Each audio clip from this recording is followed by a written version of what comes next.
रानी के हम हाथ उठाकर कहते हैं हम हो गए राधा। हम हाथ उठाकर कहते हैं हम हो गए राधा रानी के। हम हाथ उठाकर कहते हैं हम हो गए राधा रानी के। हम हो गए राधा रानी के। हम हो गए राधा रानी के। हम हो गए राधा रानी के। हम हाथ उठाकर कहते हैं हम हो गए राधा रानी के। हम हाथ उठाकर कहते हैं हम गली गली में कहते हैं हम हो गए राधा रानी के। हम गली गली में कहते हैं हम नगर नगर में कहते हैं हम हो गए राधा रानी के। हम नगर नगर में कहते हैं हम हो गए राधा रानी के। हम हो गए राधा रानी के। हम हो गए राधा रानी के। हम हो गए राधा हम पूजा उठाकर कहते हैं हम हो गए राधा रानी के। हम पूजा उठाकर कहते हैं हम हो गए राधा रानी। हम हो गए राधा रानी के। हम हो गए राधा रानी। हम हो गए राधा रानी के। हम हो गए राधा रानी। हम पूजा उठाकर कहते हैं हम हो गए राधा रानी। हम पूजा उठाकर कहते हैं हम हो गए राधा रानी। हम नगर नगर में कहते हैं हम हो गए राधा रानी के। हम नगर नगर में कहते हैं हम हो गए राधा रानी। हम डगर डगर में कहते हैं हम हो गए राधा रानी। हम डगर डगर में कहते हैं हम हो गए राधा रानी। हम हो गए राधा रानी के। हम हो गए श्यामा प्यारी। हम हो गए राधा रानी के। हम हो गए श्यामा प्यारी के। हम हाथ उठाकर कहते हैं हम हो गए राधा रानी के। हम हाथ उठाकर कहते हैं हम हो गए राधा रानी के। हम पूजा उठाकर कहते हैं हम हो गए राधा रानी के। हम पूजा उठाकर कहते हैं हम हो गए राधा रानी के। जय जय श्री राधे कृष्णाय वासुदेवाय हरे परमात्मने प्रणतः क्लेशनाशाय गोविन्दाय नमो नमः। वसुदेवसुतं देवं कंसचाणूरमर्दनं देवकी परमानन्दं श्रीकृष्णं वन्दे जगद्गुरुं। श्रीकृष्णं वन्दे जगद्गुरुं। अनंत कोटि ब्रह्मांड नायक सर्वेश्वर सर्वाधिपति कुंज निकुंजेश्वर राधारमण बाधाहरण चिदाधार केवलाधार निराकार निर्विकार निर्विकल्प निरीह अकारण करुणा वरुणालय भक्तवांछा कल्पतरु तड़िद्युत विनिंदित सुभग पीतांबर धारी समलंकृत भगवान श्री कृष्ण चंद्र जी का दिव्याति दिव्य वांग्मय वपु श्रीमद् भागवत महापुराण। श्रीमद् भागवत महापुराण जिसका पठन पाठन दर्शन श्रवण मनन निधिध्यासन समस्त जीव राशियों के कल्प कल्पांतरीय जन्म जन्मांतरीय कोटि कोटि कल्मषों का विध्वंस है। जन्मांतरे भवेत् पुण्यम श्रीमद् भागवतम लभेत। जीव के जब जन्म जन्मांतर के पुण्य जागृत होते हैं तब जाकर के श्रीमद् भागवत कथा श्रवण करने का सौभाग्य प्राप्त होता है। हम सबके ऊपर गोविंद की कृपा हुई है, राधे गोविंद की कृपा हुई है, जो कि हमें श्रीमद् भागवत कथा का रस स्वादन करने का सौभाग्य मिल रहा है। आज राधे की पुण्यतिथि है और राधे का जो गोविंद से प्रेम था, भागवत से प्रेम था, ये आप लोग सब लोग जानते हैं कि कितना प्रेम वे गोविंद से करती थी, कितना प्रेम वे भागवत से करती थी। जब तक वह इस दुनिया में रही तब तक उसने भागवत कथा का ही आश्रय लिया, गोविंद का ही आश्रय लिया। और गोविंद के पास जाने के बाद भी आज उसके निमित्त हम इस भागवत कथा का श्रवण कर रहे हैं। ऐसी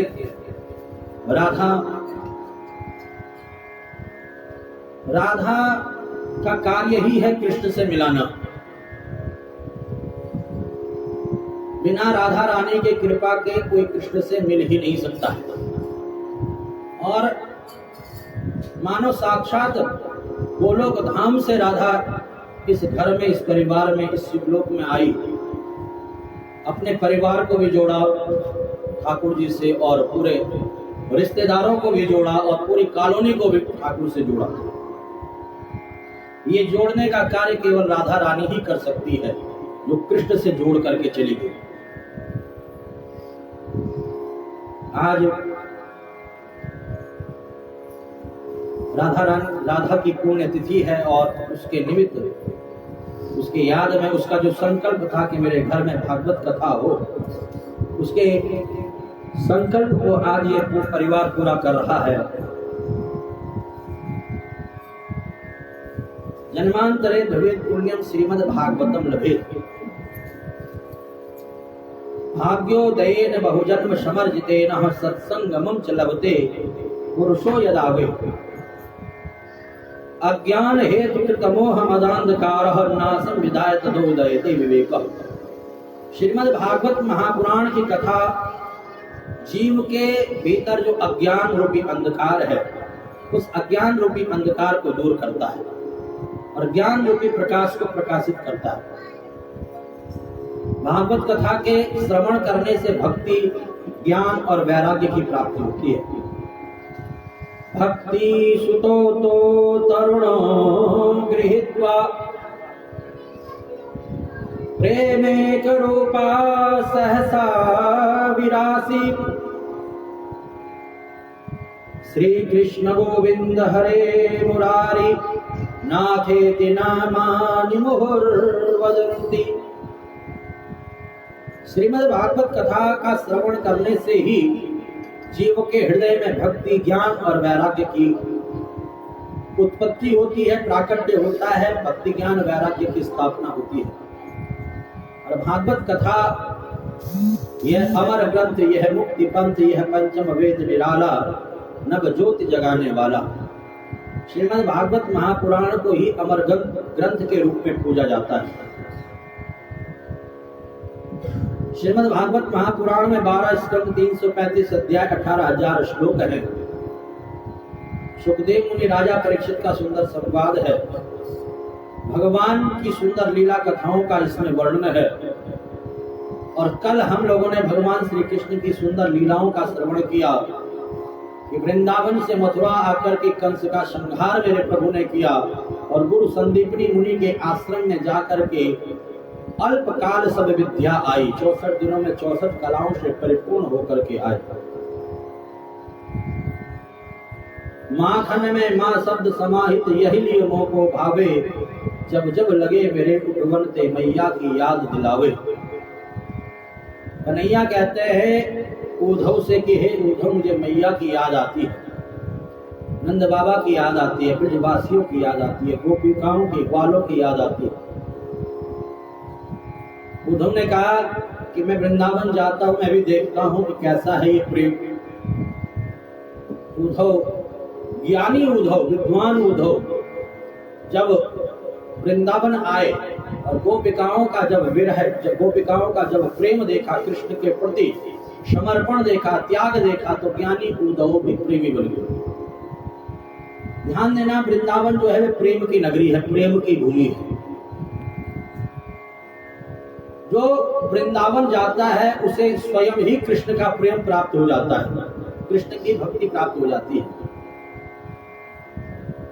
उद्धव, जो ज्ञानी उद्धव थे, वे प्रेमी बन करके आए। आसाम हो चरण रेण दुसाम हस्याम वृंदावने बिगुल्म लतो सधीनाम। हे गोविंद, मेरी बस एक ही कामना है कि आप मुझे वृंदावन के लता पता बना दो। कभी भी अगर मुझे जन्म दो तो वृंदावन का दो।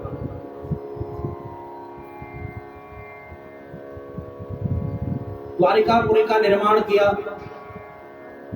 और कन्हैया द्वारिकाधीश बने।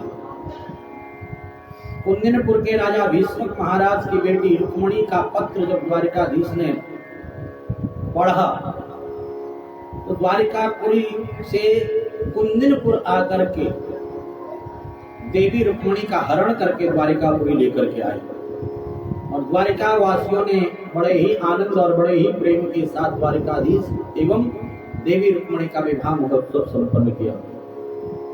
बोले रुक्मणी रमण भगवान की, बोले द्वारिकाधीश भगवान की। सुखदेव मुनि कहते हैं कि कामोस्तु वासुदेवांशो दग्धः प्राग रुद्रमन्युना देहोपपत्रे भूयस्तमेव प्रतिपद्यतः। आज द्वारिकाधीश के यहाँ पर देवी रुक्मणी के गर्भ से स्वयं कामदेव, जो कि भगवान शिव के क्रोध से जल करके भस्म हो गए थे, वे बालक बन करके आए हैं। अब आप कथा सुने होंगे, पहले भी कई बार मैं आपको श्रवण करा चुका हूं कि कामदेव कब जल करके भस्म हुए थे, कैसे जल करके भस्म हुए थे। शिव पुराण के अंतर्गत ये कथा आती है। जब भगवान शिव का अपमान करने के लिए दक्ष ने यज्ञ किया, सती उस यज्ञ में आई और अपने पति शिव का अपमान, अनादर देखा, तिरस्कार देखा, तो सती ने अपने शरीर का त्याग कर दिया। भागवत में कथा यहीं तक है, परंतु शिव पुराण के अंतर्गत कथा आती है, देवी भागवत में भी कथा आती है कि भगवान शिव सती के शरीर को कंधे पर रख करके विचरण करने लगे, पूरी पृथ्वी पर भ्रमण करने लगे। तब भगवान नारायण ने सुदर्शन चक्र से सती के जो शरीर था उसके खंड खंड किए। शिव पुराण के अंतर्गत तो 52 शक्तिपीठों का वर्णन मिलता है, परंतु देवी भागवत में 108 शक्तिपीठों का वर्णन मिलता है। जहां जहां पर सती के अंग घिरे वहां पर शक्तिपीठ बने। पर भगवान शिव को इतना ज्यादा वैराग्य आ गया कि भगवान शिव समाधि में चले गए। उसके बाद समाधिस्थ हो गए भगवान शिव। तारकासुर नामक एक असुर था उस समय पर, उसने ब्रह्मा जी की तपस्या करके ब्रह्मा जी से वरदान प्राप्त किया कि मेरी मृत्यु अगर हो तो शिव पुत्र के हाथों हो। ब्रह्मा जी ने वरदान दे दिया। अब ये सोचे कि मैं तो अमर हो गया हूं, क्योंकि शिव तो उठेंगे नहीं, समाधि से जगेंगे नहीं, ब्याह करेंगे नहीं, पुत्र होगा नहीं और मैं मरूंगा नहीं। और इसने संतों को, ब्राह्मणों को, भक्तों को सताना प्रारंभ कर दिया, देवताओं को सताना प्रारंभ कर दिया। तब सभी देवताओं ने मीटिंग बिठाई और वहीं पर कामदेव ने कहा कि मैं जाकर के भगवान शिव को समाधि से जगा करके आता। कामदेव अपनी पत्नी रति को संग में लेकर के कैलाश पर्वत पहुंच गए। नाच गान विद्याओं के माध्यम से यहाँ पर अनेकों अनेकों प्रकार का जो है ऋतुओं का आगमन हो गया, 6 ऋतुओं का आगमन हो गया।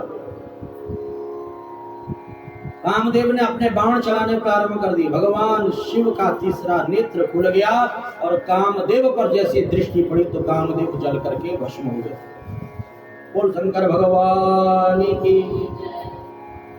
तब देवी रति ने भगवान शिव की स्तुति की प्रार्थना की। नमः शिवाय, ओम नमः शिवाय, हर हर भोले, नमः शिवाय, नमः शिवाय, ओम नमः शिवाय।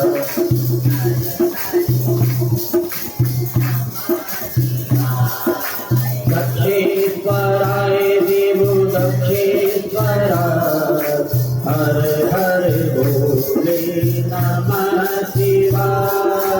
दक्षेश्वराय देव दक्षेश्वराय, हर हर भोले, नमः शिवाय, नमः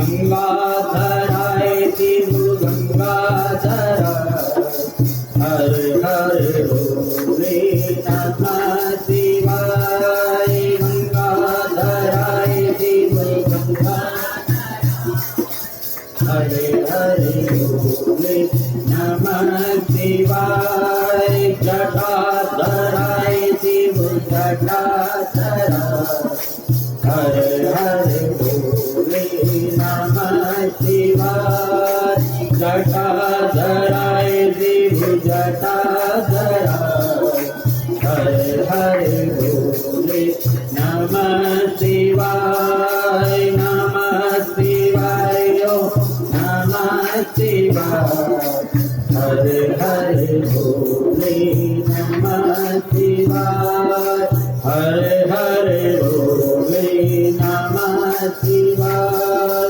हरे हरे भोले नमः शिवाय। पापो हम पाप कर्मा हम पापात्मा पाप संभव त्राहि मां पार्वतीनाथ सर्व पाप हरो भव सर्व कष्ट हरो भव सर्व दुख हरो भव सर्व संकट हरो भव। भगवान शिव समस्त कष्टों को समस्त दुखों को हरने वाले हैं। नाम महामृत्युंजय है। त्र्यंबकम यजामहे सुगंधिं पुष्टिवर्धनम उर्वारुकमिव बंधनान् मृत्योर्मुक्ष्यमामृतात्। जो भगवान शिव की आराधना करता है, उपासना करता है, पूजन करता है, भगवान शिव का रुद्राभिषेक करता है, भगवान शिव उसकी समस्त मनोकामनाओं को पूर्ण कर देते हैं। यहाँ पर देवी रति ने भगवान शिव की स्तुति की, प्रार्थना की और भगवान शिव प्रसन्न हो गए। कहा देवी रति द्वापर के अंत में द्वारिकाधीश के यहाँ पर बालक के रूप में जन्म होगा और नाम होगा प्रद्युम्न। और देखो समरासुर मेरी तपस्या कर रहा है देवी रति को पाने के लिए, तुम्हें पाने के लिए। तुम एक काम करो, तब तक समरासुर के यहाँ पर रहो। और देवी रति समरासुर के यहाँ पर रहने लगे। और आज कामोस्तु वासुदेवांशो दग्धः प्राग रुद्रमन्युनः देहोपपत्ते भूयस्तमेव प्रतिपद्यतः। कामदेव जो शिव क्रोध से जल करके भस्म हो गए थे, आज द्वारिकाधीश के यहाँ पर बालक के रूप में उनका जन्म हुआ है। बोले द्वारिकाधीश भगवान की। सुखदेव मुनि कहते हैं कि षष्ठे हरिजामात्रम तु प्रद्युम्नम सूतिका गृहात्। देवर्षि नारद ने समरासुर से जाकर के कहा कि हे समरासुर, जिसके हाथों तुम्हारी मृत्यु होनी है, तुम्हारा जो काल है वह जन्म ले चुका है। कहाँ पे जन्म लिया है? का द्वारिकाधीश के यहाँ पर जन्म लिया, द्वारिकापुरी में। समरासुर बड़ा मायावी था, आकाश मार्ग से गया और षष्ठे हरिजामात्रम तु प्रद्युम्नम सूतिका गृहात्। प्रसूति ग्रह से 6 दिन के बालक प्रद्युम्न का हरण करके ले गया। और देवर्षि नारद उस स्थान पर पहुंचे, हरण करके ले जा रहा था आकाश मार्ग से। नारद जी पहुंच गए। नारायण नारायण, कहाँ ले जा रहे हैं? नारद जी आप ही ने तो कहा ये मेरा काल है, इसे मारने के लिए ले जा रहा हूँ। नारद जी ने कहा ऐसे कैसे मारोगे? एक काम करो, आकाश से नीचे छोड़ दो और अपने आप ये मर जाएगा। नारद जी के कहे अनुसार समरासुर ने बालक प्रद्युम्न को आकाश से नीचे छोड़ दिया।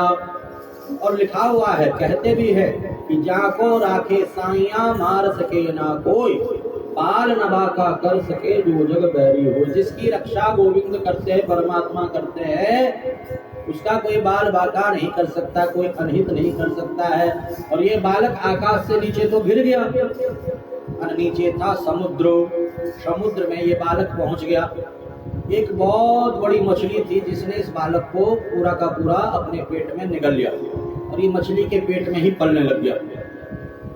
अब हुआ ऐसा कि मछुआरे ने जाल बिछा रखा था, मछली को पकड़ लिया और राजा समरासुर को ही मछली भेंट दे दी। धन लेकर के चले गया। अब कहा जाता है कि जीवन मृत्यु यश अपयश लाभ हानि, कहाँ जन्म होना है, कहाँ पर किस स्थान पर मृत्यु होनी है, कितनी उम्र में होनी है, कितनी अवस्था में होनी है ना, कहाँ लाभ मिलना है, कहाँ नुकसान होना है, कहाँ यश होना है, कहाँ अपयश होना है, ये सब विधि के हाथ में। ये सब परमात्मा हमारे कर्मों के द्वारा परमात्मा ही इस बात को सुनिश्चित करते हैं। हम लोग नहीं चाहते हैं कि हमारा नुकसान हो, फिर भी कई बार नुकसान हो जाता है। हम लोग नहीं चाहते कि हमें अपयश मिले, फिर भी अपयश कई बार मिल जाता है। हम नहीं चाहते हैं कि भाई हमारा चोट लगे, फटाक लगे, कहीं असमय पर शरीर छोड़ना पड़े, पर फिर भी असमय पर शरीर छोड़ना पड़ता है। ये सब कर्मों के द्वारा सुनिश्चित होता है, विधि के द्वारा। ये भगवान के हाथ में है, ये हमारे और तुम्हारे हाथ में नहीं है, ये मनुष्य के हाथ में नहीं है। मनुष्य के हाथ में होता तो मनुष्य इतना तेज, इतना चतुर बताया गया है। एक बार यमराज लेने के लिए आ गया एक मनुष्य को।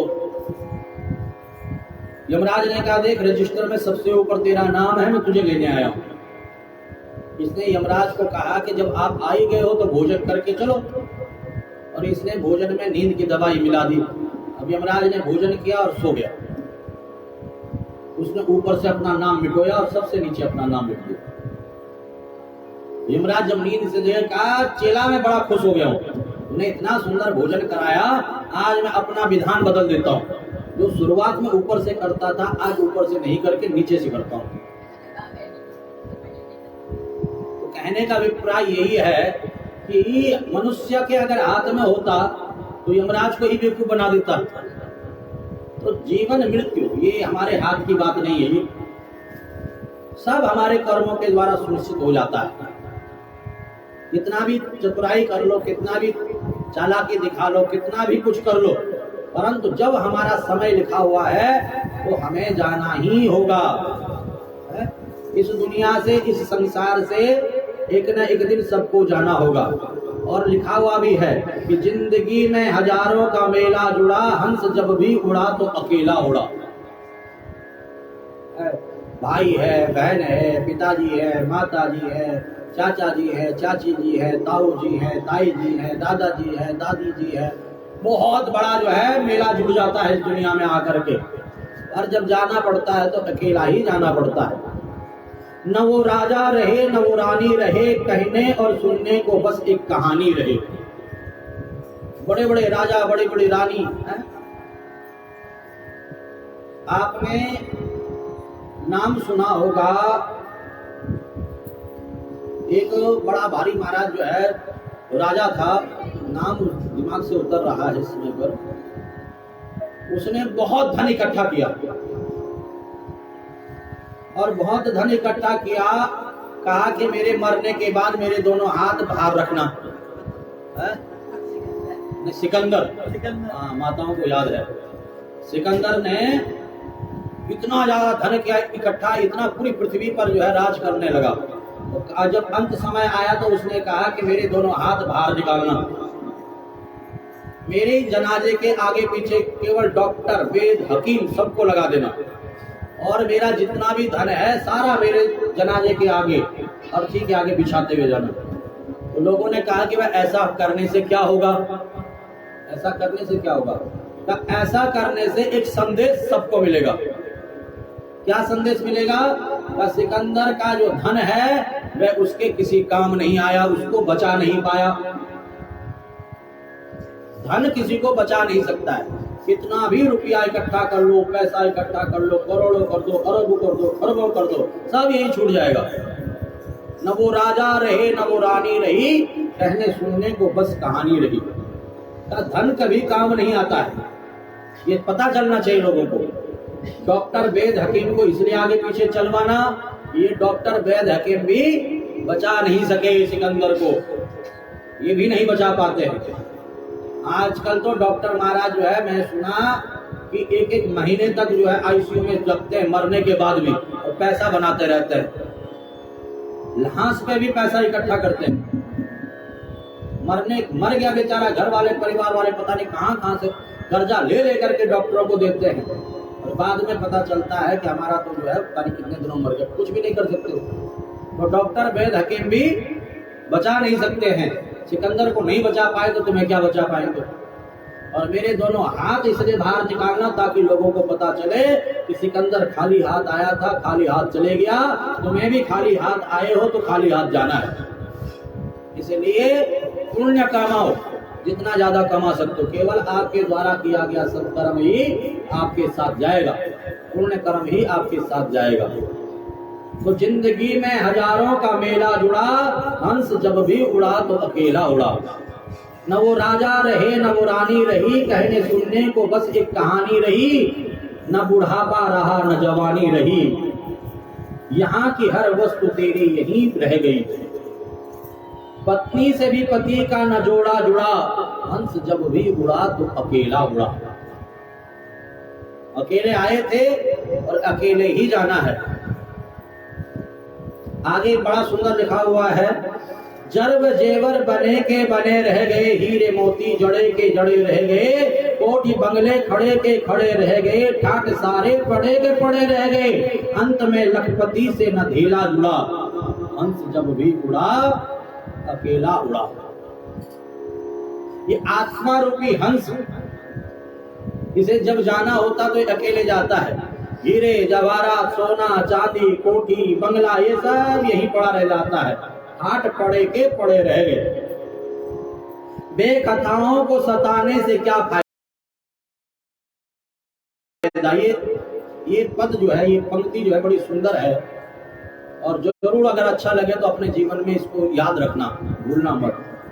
बेखताओं को सताने से क्या फायदा, दिल किसी का दुखाने से क्या फायदा। बेखताओं को सताने से क्या फायदा, दिल किसी का दुखाने से क्या फायदा, सबको अपना बनाने से क्या फायदा। देखिए बड़ी गूढ़ बात है, बड़ी सुंदर बात है।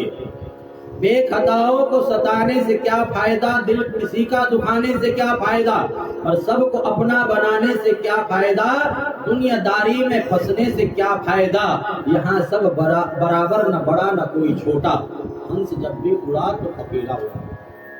तो इसका जो तात्पर्य है, इसका जो अर्थ है वह क्या निकला, कहा किसी को सताने से कोई लाभ नहीं है, किसी का मन दुखाने से कोई लाभ नहीं मिलने वाला, आपका पाप बढ़ेगा। और सबको अपना बनाने से भी कोई फायदा नहीं है, आप बंधन में पड़ जाओगे। जितना ज्यादा रिश्तेदारी में आप फंसोगे उतने ज्यादा आप कष्ट में फंसते जाओगे। मकड़ी का जाला है ये, घर परिवार मेरा तेरा, ये मकड़ी का जाला, नाती पोता धोता ये सब जो है फंसा देगा। आप निकल नहीं पाओगे, भजन नहीं कर पाओगे, उनकी आवश्यकताओं का पूरा करने में लगे रहोगे, उनकी इच्छाओं की पूर्ति में ही फंसे रह जाओगे। इसीलिए कहा है कि सबको अपना बनाने से क्या फायदा, दुनियादारी में फंसने से क्या फायदा। यहाँ न कोई बड़ा है न कोई छोटा है, सब बराबर है। सब में नारायण का दर्शन करो, सब में गोविंद का दर्शन करो। और अंतिम पद यहाँ पर लिखा हुआ है, घर की नारी यहीं की यहीं रह गई, बेटा बेटी की ममता धरी की धरी रह गई, मन्नते दिल की दिल में अड़ी रह गई, घोड़ा गाड़ी खड़ी की खड़ी रह गई, ना पता जीवन को वो कब चला गया, हंस जब भी उड़ा तो अकेला उड़ा। जिंदगी में हजारों का मेला जुड़ा, दिल की जो इच्छाएं हैं वे दिल में ही पड़ी रह जाती हैं, इच्छाओं की कभी पूर्ति नहीं होती है। कहा गया है कि ये जो हमारी मनुष्य की जो खोपड़ी है, ये एक हवस की खोपड़ी बताई गई है। एक संत कह रहे थे ना, महात्मा जी कह रहे थे, कहा कि आज इच्छा होती है 100 रुपया मिल जाए, 100 रुपया मिल गया तो अरे यार 1000 मिल जाता तो मजा आ जाता, काम बन जाता सारा। 1000 मिल गया, मन में आता है यार 1000 मिल गया, 10,000 मिलते तो और ज्यादा आनंद आ जाता। 10,000 आ गया, फिर इच्छा होती है 1 लाख हो जाता तो कितना बढ़िया हो जाता। होता कि नहीं होता? 1 लाख मिल गया तो फिर इच्छा होती है 1 करोड़ हो जाए। इच्छा होती है कि बस एक 3 सेट हो जाता ना, एक झोपड़ी हो जाती जब किराए पे कोई रहता है तो एक बस झोपड़ी ही बन जाए। गोविंद की कृपा से झोपड़ी बन गई तो फिर हम अपने से ऊपर देखते हैं, इसके पास कितना बढ़िया 2 रूम सेट है, फ्लैट है, फ्लैट बन जाता है एक मेरा भी 2 रूम सेट 2 कमरों का, वो भी बढ़िया। आप कोठी हो जाते तो कितना बढ़िया हो जाता। जब पैदल चलते थे साइकिल आ जाती तो कितना बढ़िया हो जाता। गोविंद की कृपा से साइकिल आ गई तो अब मोटरसाइकिल आ जाती तो कितना बढ़िया हो जाता। मोटरसाइकिल आ गई तो अब देखा गाड़ी वाले चल रहे हैं, अब बस पुरानी सेकंड हैंड गाड़ी ही मिल जाती तो भी काम बन जाता। गाड़ी आ गई, अब नई गाड़ी आ जाती तो बढ़िया हो जाता। इच्छाएं कभी पूरी नहीं होती है, इच्छाओं का कोई अंत नहीं है, इच्छाएं हमेशा बढ़ती रहती हैं। परंतु लिखा हुआ है कि मन्नतें दिल के दिल में पड़ी रह गई। बहुत सारी इच्छाएं होती है जो कभी पूरी नहीं हो पाती है, मन की मन में ही रह जाती है और इस दुनिया को छोड़ करके चला जाना पड़ता है, अकेले ही जाना पड़ता है। जिंदगी एक किराए का घर है, एक ना एक दिन निकलना पड़ेगा। मौत जिस वक्त आवाज देगी घर से बाहर निकलना पड़ेगा। ये किराए का घर है।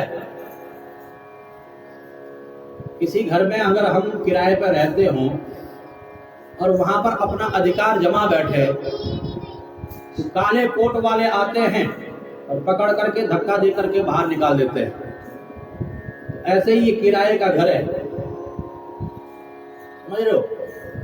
तो यहाँ पर अगर हम अपना अधिकार जमा के बैठ जाए, निकलना न चाहे बाहर, तो यम के दूत आते हैं और जबरदस्ती बांध करके लेकर के जाते हैं, खींच करके लेकर के जाते हैं।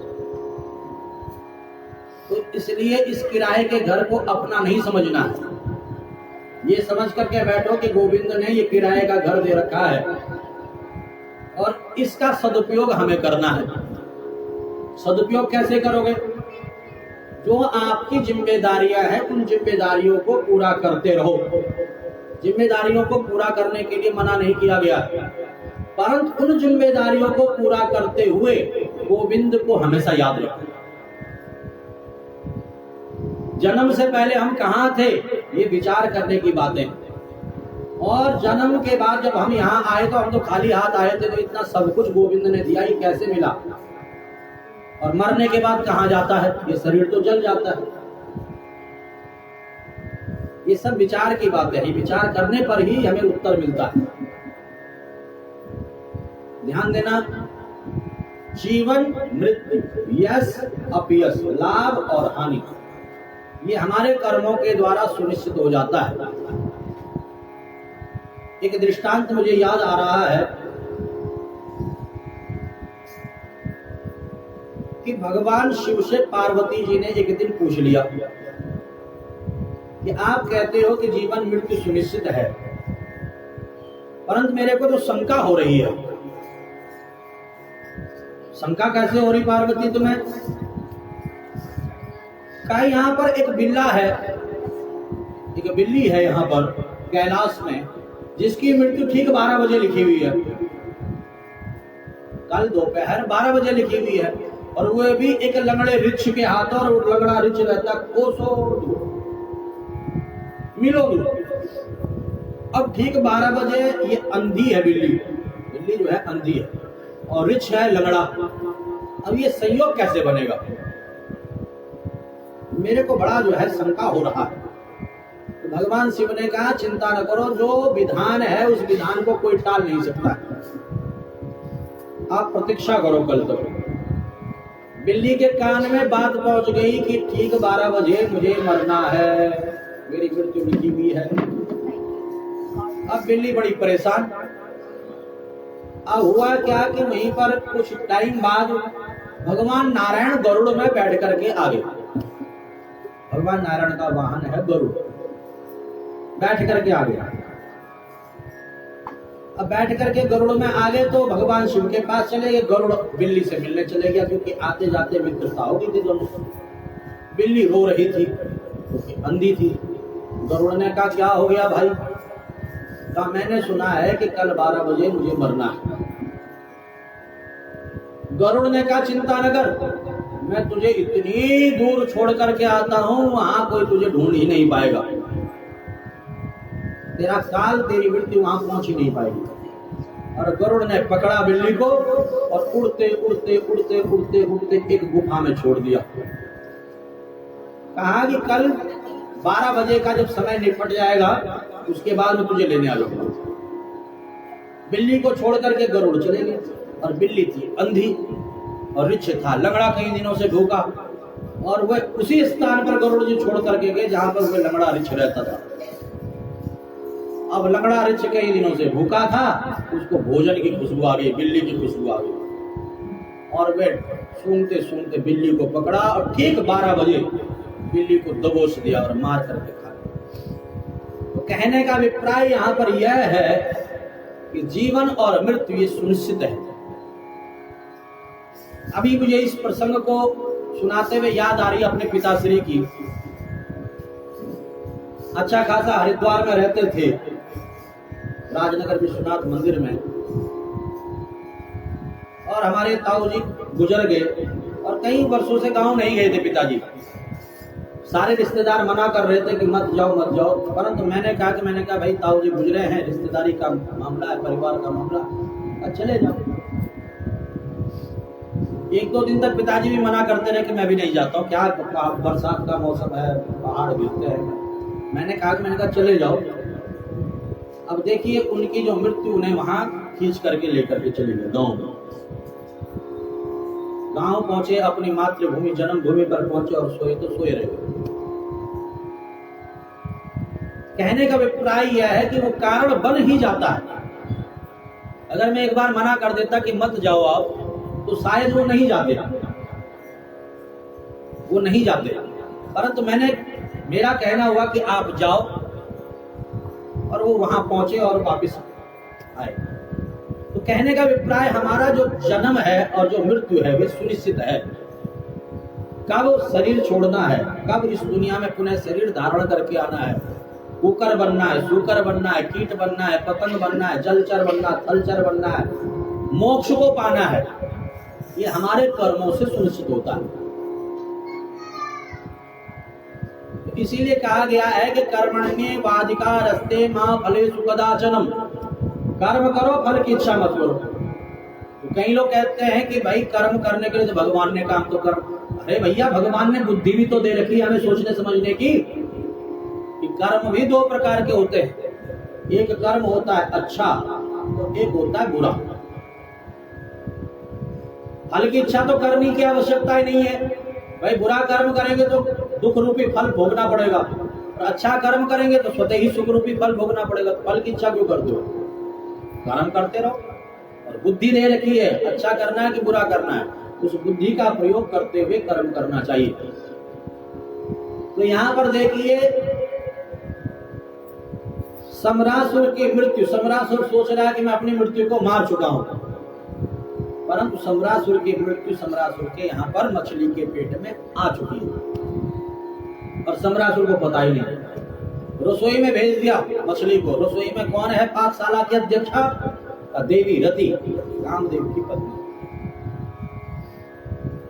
अब जैसे ही मछली का पेट चीरा तो बालक मिल गया। देव ऋषि नारद वहीं पर आ गए। श्रीमन नारायण नारायण नारायण, श्रीमन नारायण नारायण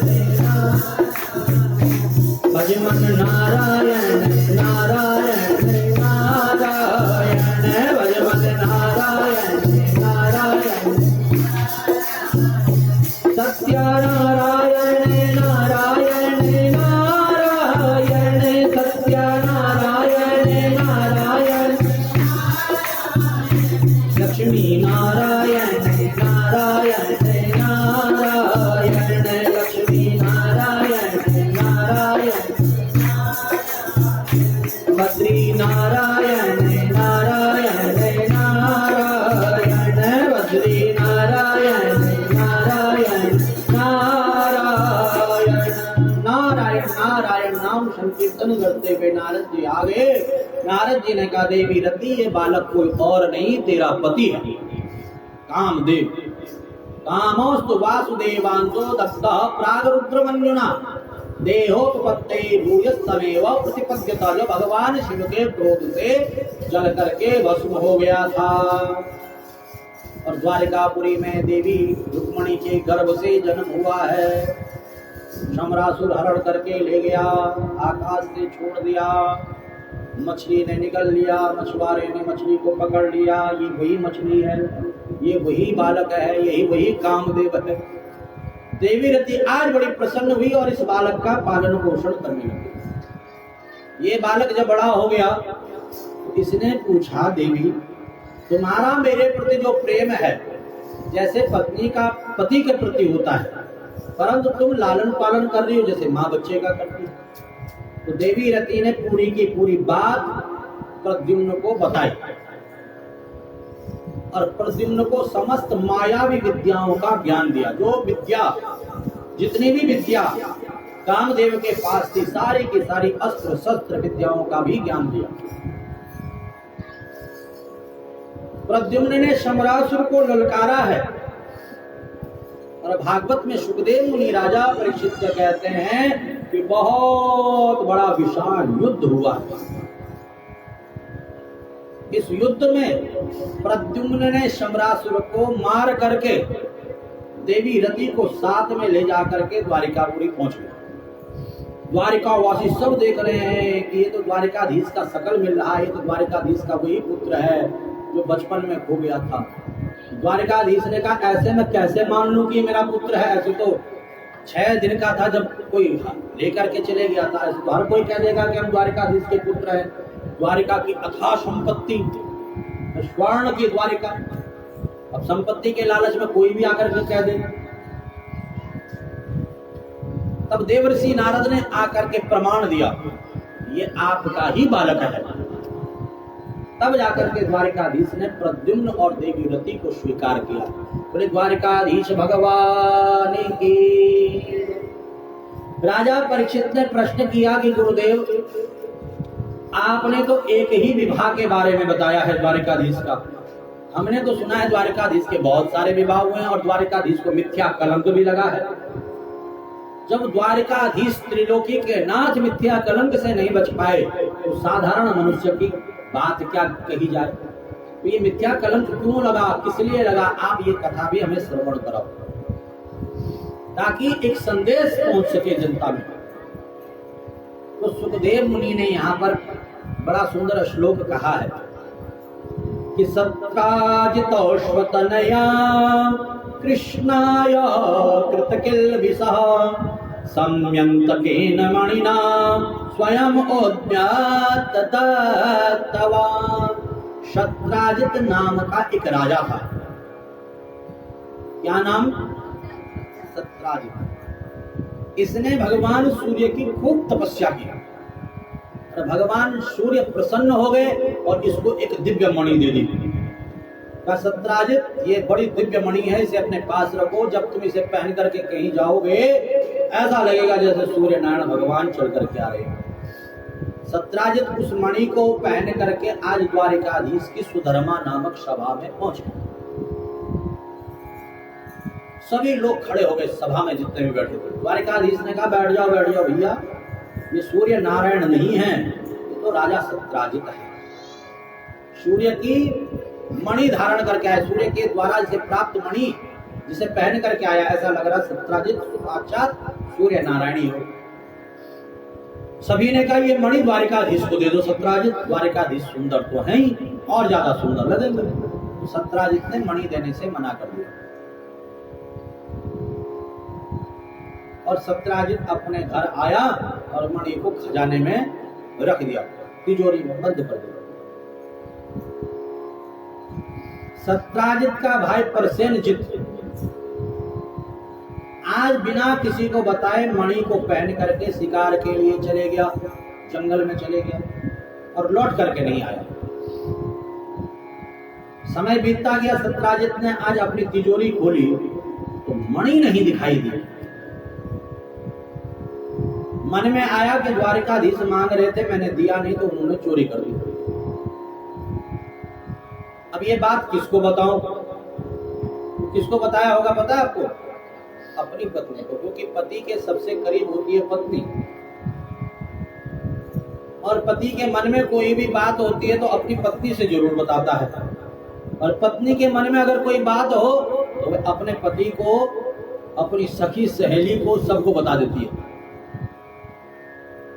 अब देखिए सत्यराजित ने अपनी पत्नी को कहा, देखो देवी, एक बात है, किसी को बताना मत। हमारे पास जो मणि थी वे द्वारिकाधीश ने चोरी कर दी। वो मांग रहे थे, मैंने दिया नहीं, उसने चुरा दिया। अरे वो बचपन का ही चोर है, कभी लोगों का दूध चुराया, कभी दही चुराया, कभी मक्खन चुराया, कभी वस्त्र चुराया, चीर चुराया, और आज हमारी मणि भी चुरा दी। ये बात किसी को बताना मत, मैं तुम्हें बता रहा हूं। अब माताओं को कहा जाए कि किसी को बताना मत, महाराज पूरा हाजमोला का शीशी खत्म हो जाए, बात हजम नहीं होती है। होता है ऐसा, नींद नहीं आती है। अब इसमें माताओं का दोष नहीं है, महाभारत का प्रसंग आपने पहले भी सुना है।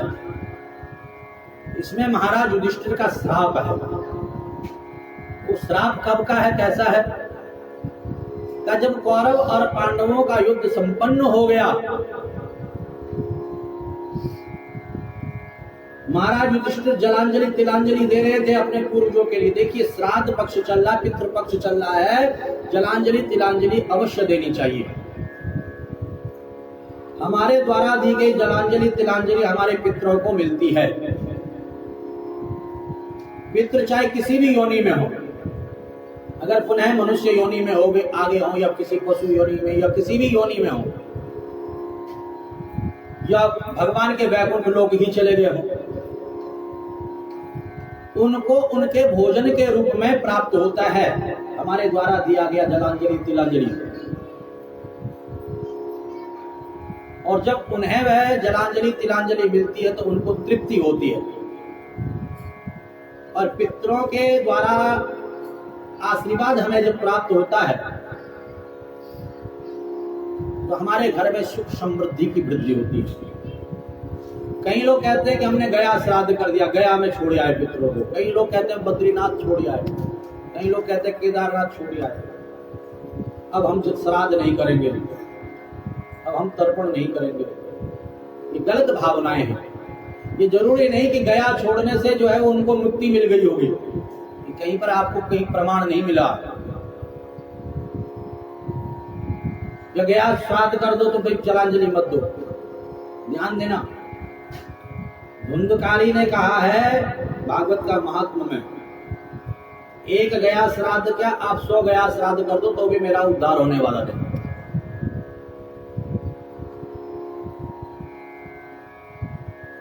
मेरे लिए कोई बड़ा उपाय करो। तब गोकर्ण जी ने भागवत कथा सुनाई, तब जाकर के धुंधकारी को मोक्ष की प्राप्ति हुई।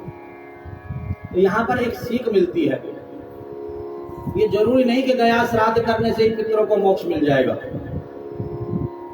और ये भी जरूरी नहीं कि एक भागवत कथा से ही मोक्ष मिल जाएगा।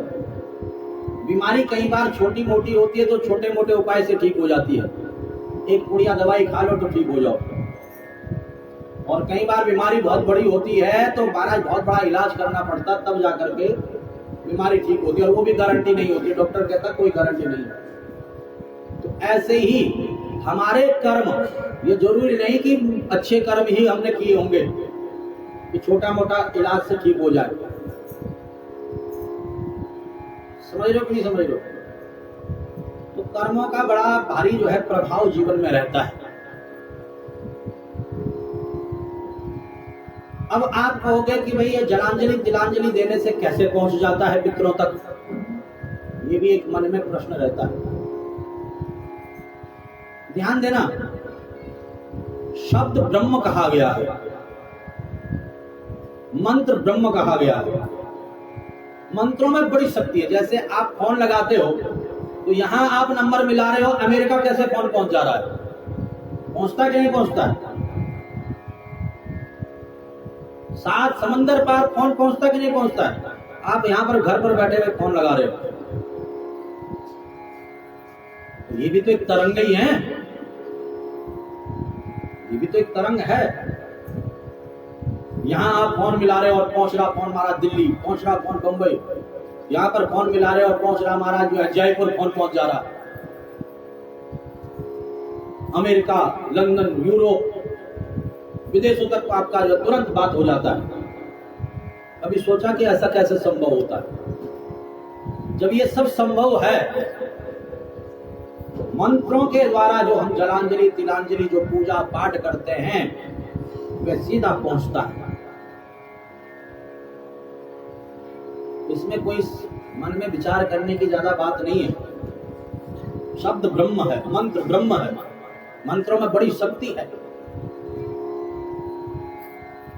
मंत्रों में इतनी शक्ति है कि देवताओं का आवाहन हो जाता है और देवताओं का पूरा सम्मान होता है, देवताओं का विसर्जन मंत्रों के द्वारा हो जाता है। तो इसलिए महाराज मन में कोई शंका नहीं रखनी चाहिए। विश्वासम फलदायकम, विश्वास अगर आपको मंत्रों पर है तो आपको तुरंत लाभ मिलेगा, तुरंत आपको फल मिलेगा। और अगर विश्वास नहीं है तो कितना भी आप कुछ कर लो तो कोई लाभ नहीं मिलने वाला। विश्वासम फलदायकम, ध्यान देना। यहां पर लिखा हुआ है कि जब जलांजलि तिलांजलि दे रहे थे महाराज युधिष्ठिर अपने पूर्वजों के लिए, तो कुंती ने कह दिया कि बेटा एक जलांजलि और दो। किसके लिए? तो बेटा एक रहस्य तुमसे हमने छुपा करके रखा। जब मैं कुमारी थी तो मुझे गुरु के द्वारा एक मंत्र प्राप्त हुआ और गुरु जी ने कहा इस मंत्र से जिस भी देवी देवता को बुलाओगे तो वह देवी देवता आ जाएगा। तो मैंने सोचा गुरु जी ने मंत्र असली दिया कि नकली दिया, जरा परीक्षा लो मंत्र की। तो मैंने सूर्य नारायण भगवान का आह्वान कर दिया, तो सूर्य नारायण भगवान आ गए। सूर्य नारायण भगवान ने कहा क्या चाहिए? कहा मैंने तो मंत्र की परीक्षा ली थी,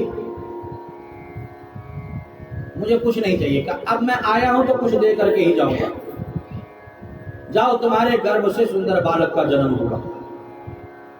और सूर्य नारायण भगवान चले गए और कुंवारेपन में मुझे बालक की प्राप्ति हो गई। लोग लाल कुल खानदान की मर्यादा को देखते हुए मैंने उसको दासियों के पास दे दिया। दासियों ने उसे टोकरी में रख करके जमुना जी में बहा दिया। वे कोई और नहीं, सूर्य पुत्र कर्ण तुम्हारा बड़ा भाई, जो कि महाभारत युद्ध में मारा जा चुका है, उसके लिए भी जलांजलि दो। महाराज युधिष्ठिर ने कहा मां तुमने इतना बड़ा रहस्य छुपाया, अगर आप पहले ही बता देती तो हम महाभारत युद्ध होने ही नहीं देते, अपने भाई को संपूर्ण राज्य दे देते, उनकी सेवा करते। एक माँ ने एक बेटे को खोया है, पृथ्वी ने एक वीर को खोया है, हम भाइयों ने अपने बड़े भाई को खोया है, इतना बड़ा रहस्य तुमने छुपा दिया। माँ हम तुम्हें ही नहीं संपूर्ण नारी जाति को श्राप देते हैं, कोई भी नारी अपने मन में बड़े से बड़े रहस्य को नहीं छुपा पाई। और आज देखिए वही महाराज युधिष्ठिर का श्राप। सत्राजित ने अपनी पत्नी को कहा कि हमारी मणि द्वारिकाधीश ने चुरा ली है, किसी को बताना मत। और महाराज इसको पूरी रात नींद ही नहीं आई। इसकी सहेली इसको प्रातः काल मिल गई और इसने कहा देखो बहन एक बात है, किसी को बताना मत। वो हमारे पास मणि थी ना, तो द्वारिकाधीश ने चुरा दिया। अरे बहन तू भी किसी को मत बताना, मैं भी नहीं बताऊंगी। और उसने कहीं आगे जाकर के बता ही दिया। ऐसे करते करते बात पूरे शिवलोक में फैल गई, पूरे हरिद्वार में फैल गई, पूरे उत्तराखंड में फैल गई, पूरे भारत में फैल गई और बात फैलते फैलते द्वारिकाधीश तक पहुंच गई। अब द्वारिकाधीश ने कहा भाई ये तो मिथ्या कलंक लग गया है, ये क्या दूध दही माखन चुराया, पर इसके पीछे भी कारण था। किसी का 1 रुपया नहीं लिया कभी। अब ये मिथ्या कलंक तो दूर करना ही पड़ेगा। कैसे किया जाए? गुप्तचरों को कहा कि भाई पता लगाओ मणि कहाँ गई है। गुप्तचरों ने पता लगाया कि सत्राजित का भाई परसेनजित मणि को पहन करके गया था और लौट करके नहीं आया।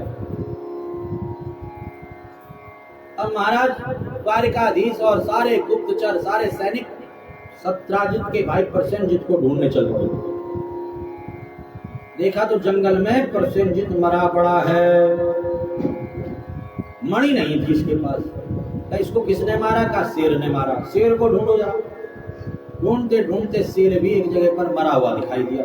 शेर के पास भी मणि नहीं मिली। तो इस शेर को किसने मारा? का ऋक्ष ने मारा। ऋक्ष को ढूंढते ढूंढते द्वारिकाधीश एक गुफा में पहुंच गए। द्वारिका वासियों से कहा अगर 1-2 दिन में मैं बाहर नहीं आया तो वापस द्वारिका लौट जाना, कोई भीतर गुफा में नहीं आएगा। द्वारिकाधीश गुफा के भीतर प्रवेश किए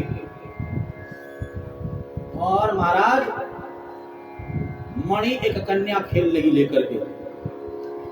इसने पहली बार किसी पुरुष को देखा तो ये जोर जोर से चिल्लाने लगी। ऋक्ष दौड़ा दौड़ा आया और द्वारिकाधीश के साथ युद्ध करने लगा। और ये युद्ध बहुत दिनों तक चला, 27 दिनों तक चला। द्वारिका वासी जब 2 दिन 4 दिन 5 दिन 6 दिन हो गए तो वापस द्वारिका आ गए। यहां पर तो यही तक प्रसंग है कि द्वारिकाधीश ने ऋक्ष को मार पराजित करके परंतु देवी भागवत में यहां से प्रसंग आगे जुड़ता है कि जब द्वारिका वासी द्वारिका आए तो द्वारिकाधीश के पिता देवी भागवत कथा का आयोजन करते हैं। 9 दिन का नवरात्रि में जो है देवी यज्ञ का आयोजन करते हैं कि मेरा बेटा सकुशल लौट करके आए। और देवी मां की कृपा से 27 दिनों के बाद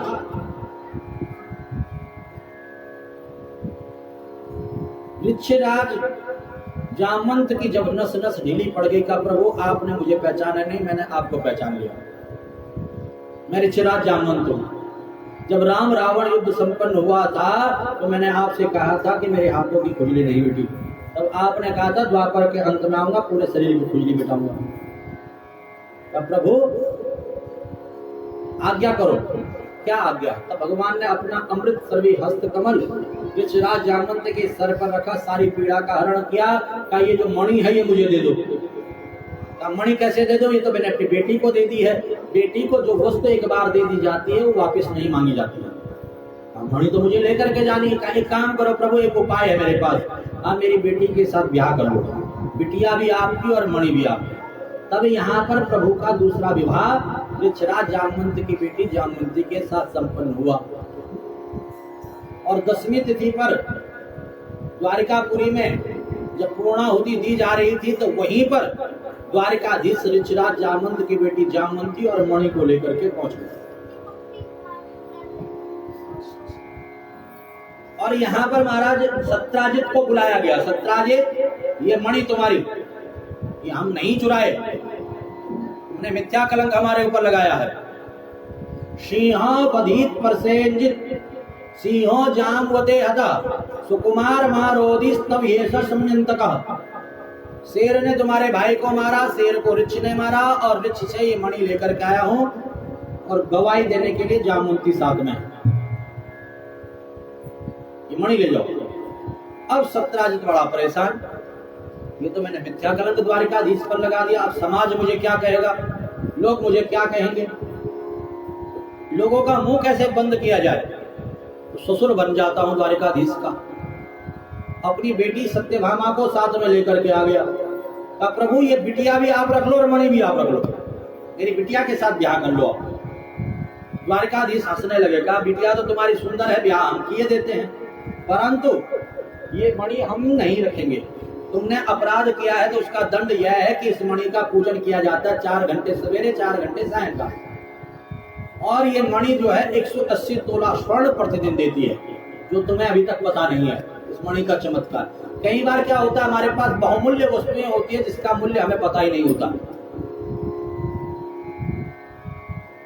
जिसकी कृपा का हमें पता ही नहीं होता है। हम लोग ठाकुर जी घर पर रखते तो हैं पर ठाकुर जी की कृपा का पता ही नहीं होता कई लोगों को। समझ रहे हो कि नहीं समझ रहे हो? ठाकुर जी कितनी बड़ी कृपा करते हैं, कितने बड़े कृपालु हैं, पर ये कृपा कैसे आएगी ये भी पता नहीं होता है। कैसे ठाकुर सेवा करनी चाहिए, कैसे गोविंद की सेवा करनी चाहिए। और जब हमें पता चलता कि कैसे गोविंद की कृपा पानी होती है, तो हम गोविंद की कृपा को पाने के लिए गोविंद की सेवा करते हैं, और फिर जाकर के गोविंद की कृपा हमारे ऊपर बरसने लगती है। और ये कब पता चलता है? जब गुरु हमारे जीवन में आता है, सतगुरु जीवन में आता है। नकली वाले गुरु नहीं, लूटने खसोटने वाले, बेवकूफ बनाने वाले। आजकल बहरूपिया भी बहुत होते हैं, एक होता असली, एक होता नकली। ये जितने भी जेलों में पड़े हुए हैं, एक मैसेज आया था मेरे पास और अच्छा लगा मुझे कि जितने भी जेल में पड़े हुए हैं, ये कोई ब्राह्मण नहीं है, कोई भी जाति से ब्राह्मण नहीं है। अगर कोई हो तो आप मुझे बता दो, नाम नहीं लूंगा मैं, है ना, उचित नहीं है व्यासपीठ से नाम लेना। परंतु जितने भी पकड़े जा रहे हैं ये सब फर्जी हैं, कोई भी ब्राह्मण नहीं है। और गुरु अगर बनाओ तो ब्राह्मण को बनाओ। कोई ब्राह्मण जल्दी से आपको ठगेगा नहीं, लूटेगा नहीं, आपको बेवकूफ नहीं बनाएगा। परंतु ब्राह्मण आज अपने कर्म को नहीं कर रहे हैं, अन्य लोग ब्राह्मण का कर्म कर रहे हैं। एक बड़ा भारी ज्योतिषी महाराज करोड़ों रुपया कमा रहा है दिल्ली में, पता चला कि पकड़ा गया ठगी में, और पता चला मुसलमान था।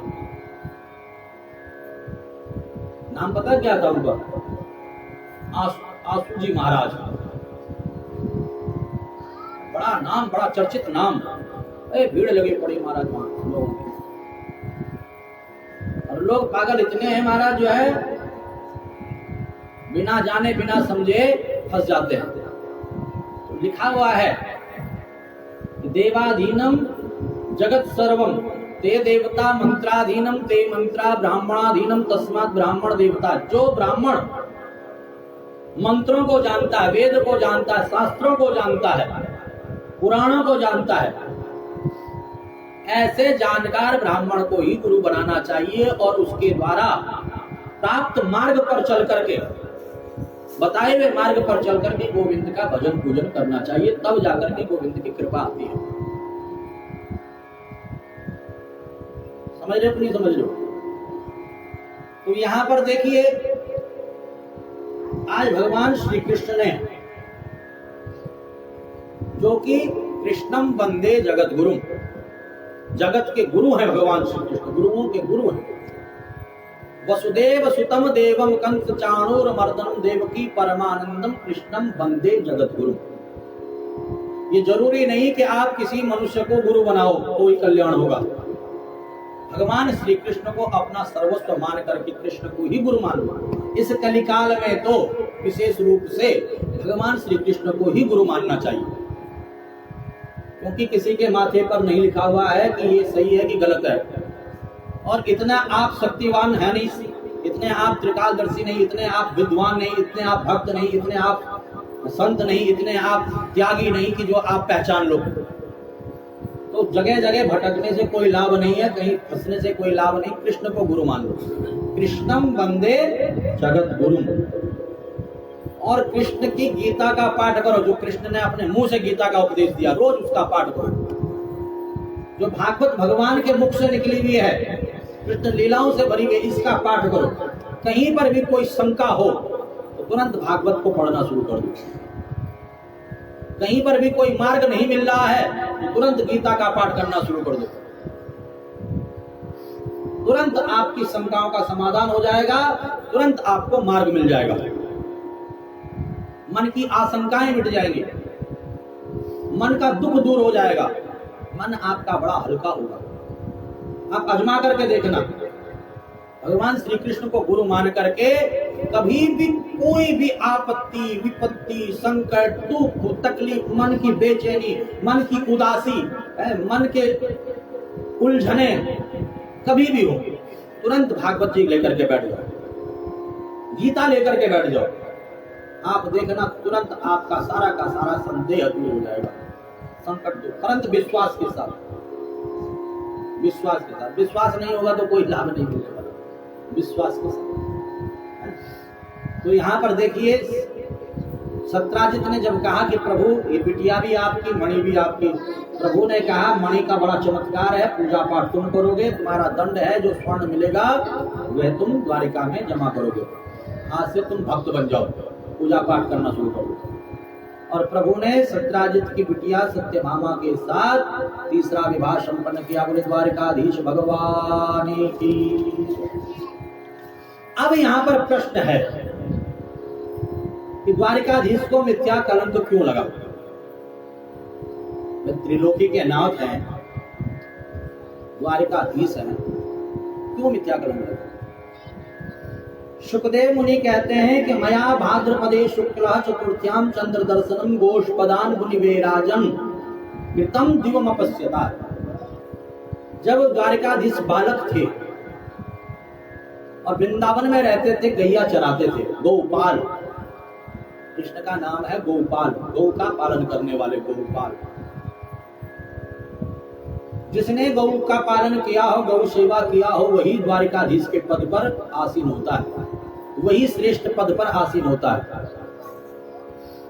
गौ सेवा जीवन में अवश्य करनी चाहिए।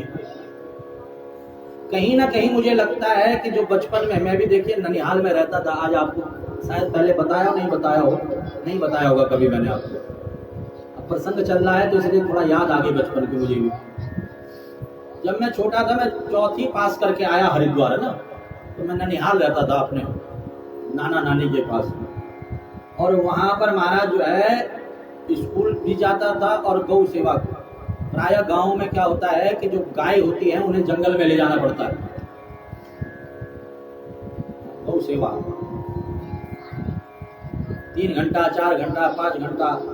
जिस दिन बच्चों की छुट्टी होती है, पूरा दिन सुबह से शाम तक गाय के साथ जंगल में रहना। अब मैं जब जाता हूँ उस जंगल को देखता हूँ, बड़ा डर लगता है।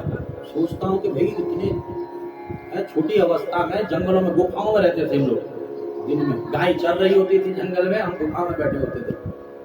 तो कहीं ना कहीं वो गौ सेवा का परिणाम है जो कि आज ये व्यासपीठ पर बैठने का सौभाग्य मिल रहा है। समझ लो कि नहीं समझ लो? गौ सेवा कभी व्यर्थ नहीं जाती। मैंने कभी नहीं सोचा था कि मैं आप लोगों को कथा सुनाऊंगा और आप लोग ऐसे बैठ करके कथा सुनोगे, मैंने नहीं सोचा था कभी।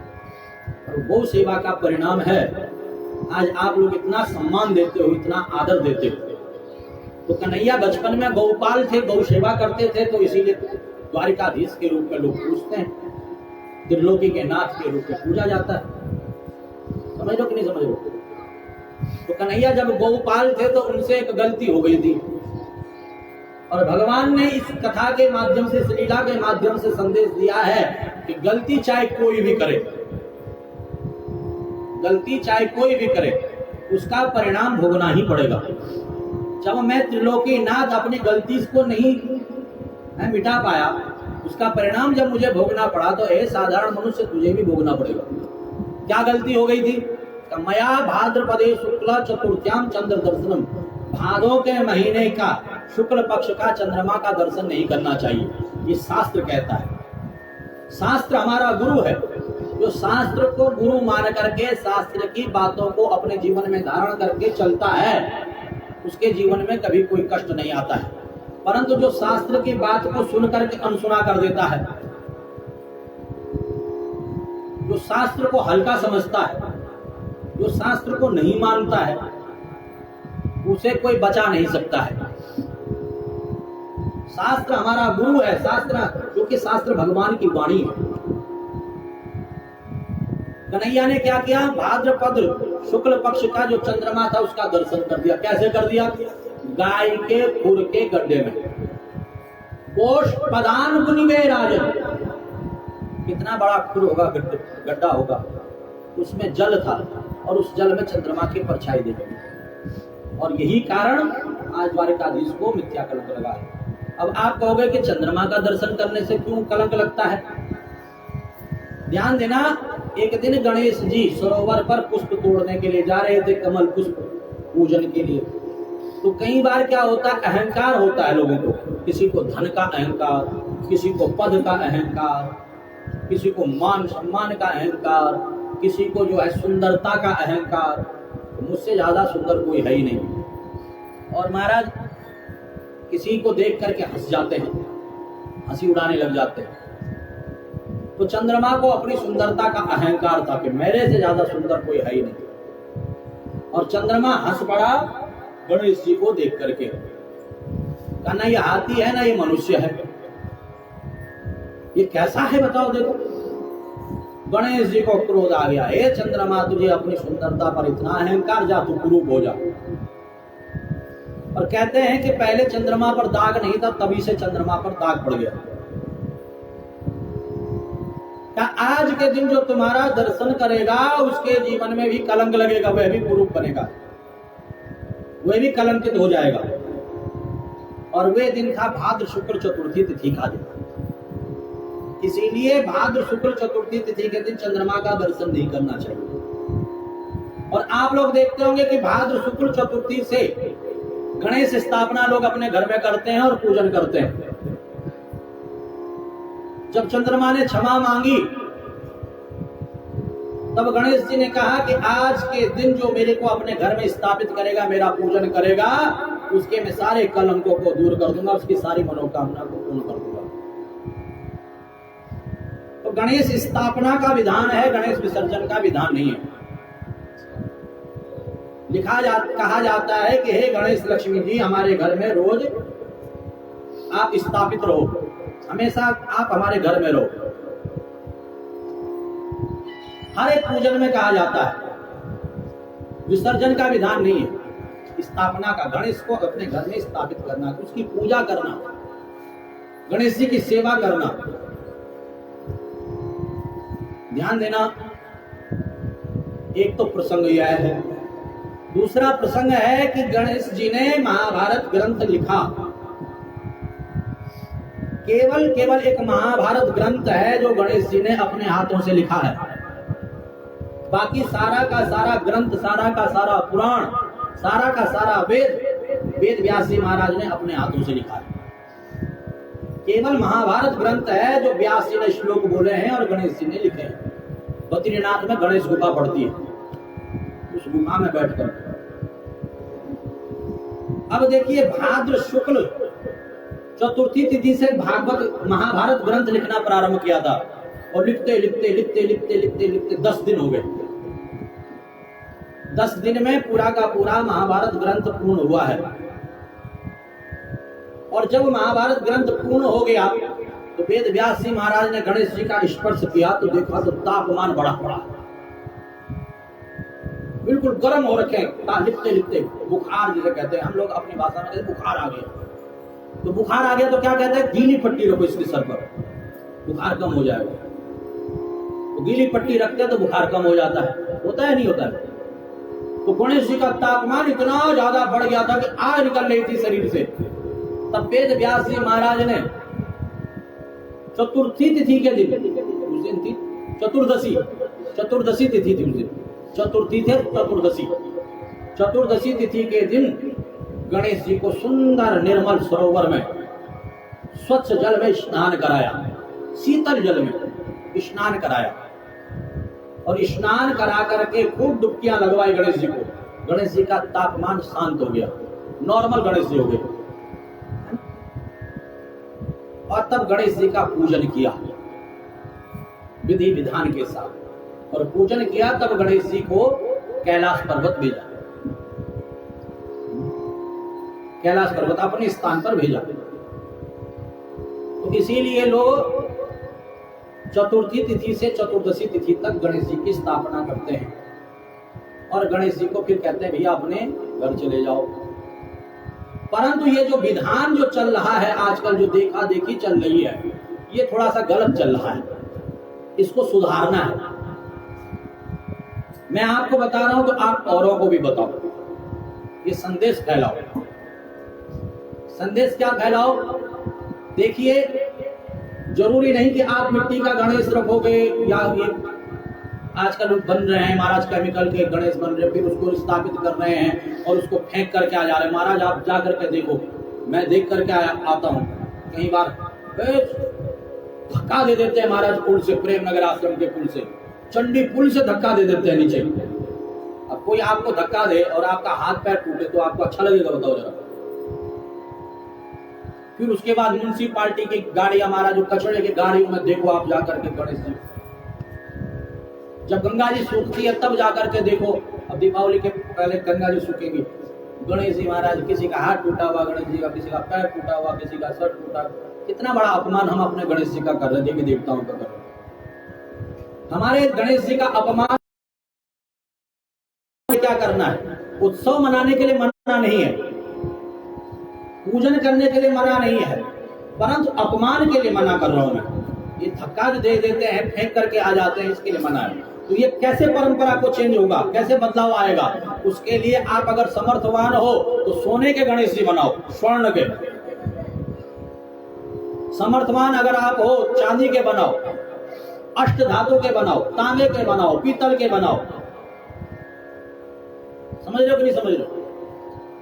आप संगमरमर के गणेश जी लेकर के आओ और उन गणेश जी को आप अपने सामर्थ्य अनुसार इतने बड़े लाओ, इतने बड़े लाओ, इतने बड़े लाओ, 5 फीट के लाओ, 10 फीट के लाओ।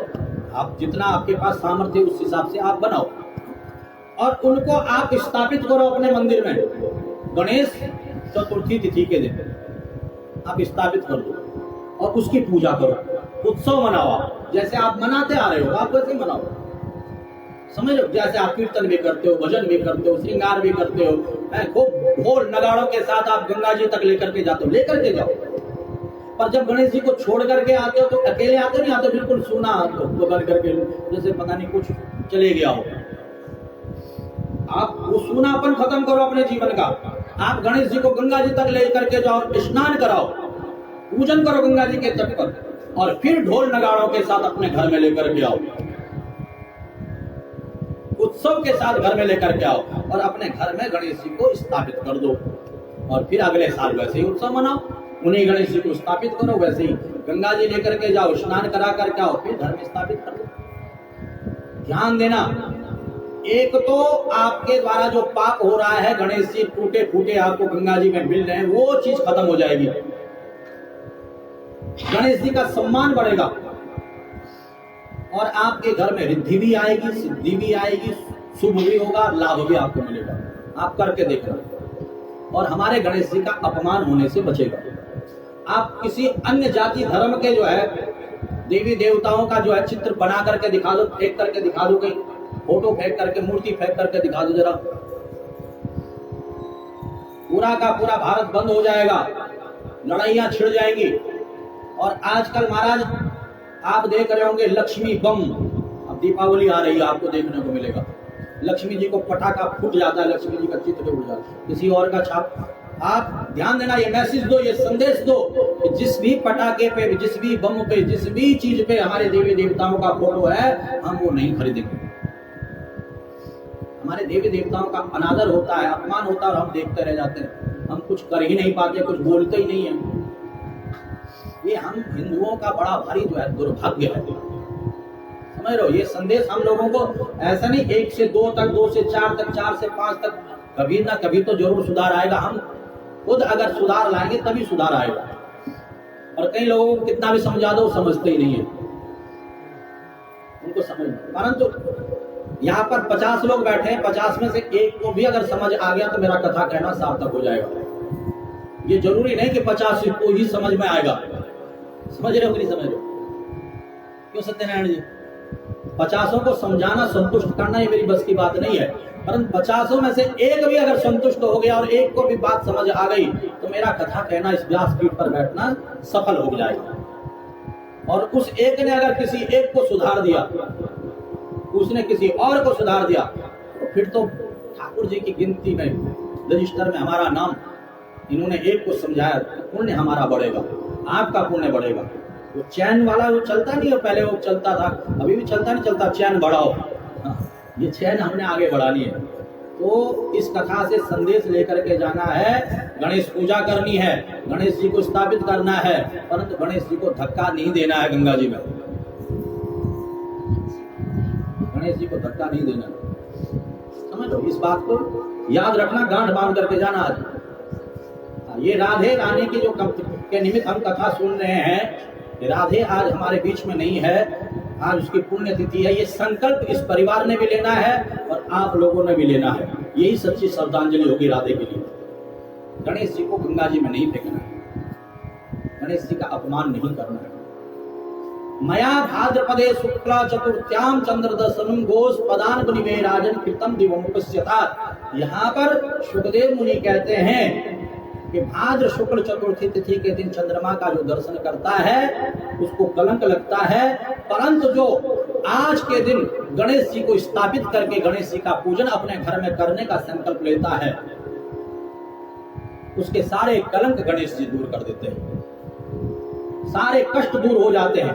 जो इस कथा को सुनता है, इस कथा को सुनाता है, उसके सारे कष्ट सारे संकट दूर हो जाते हैं। बोले गणपति गणेश भगवान की जय। आगे चल करके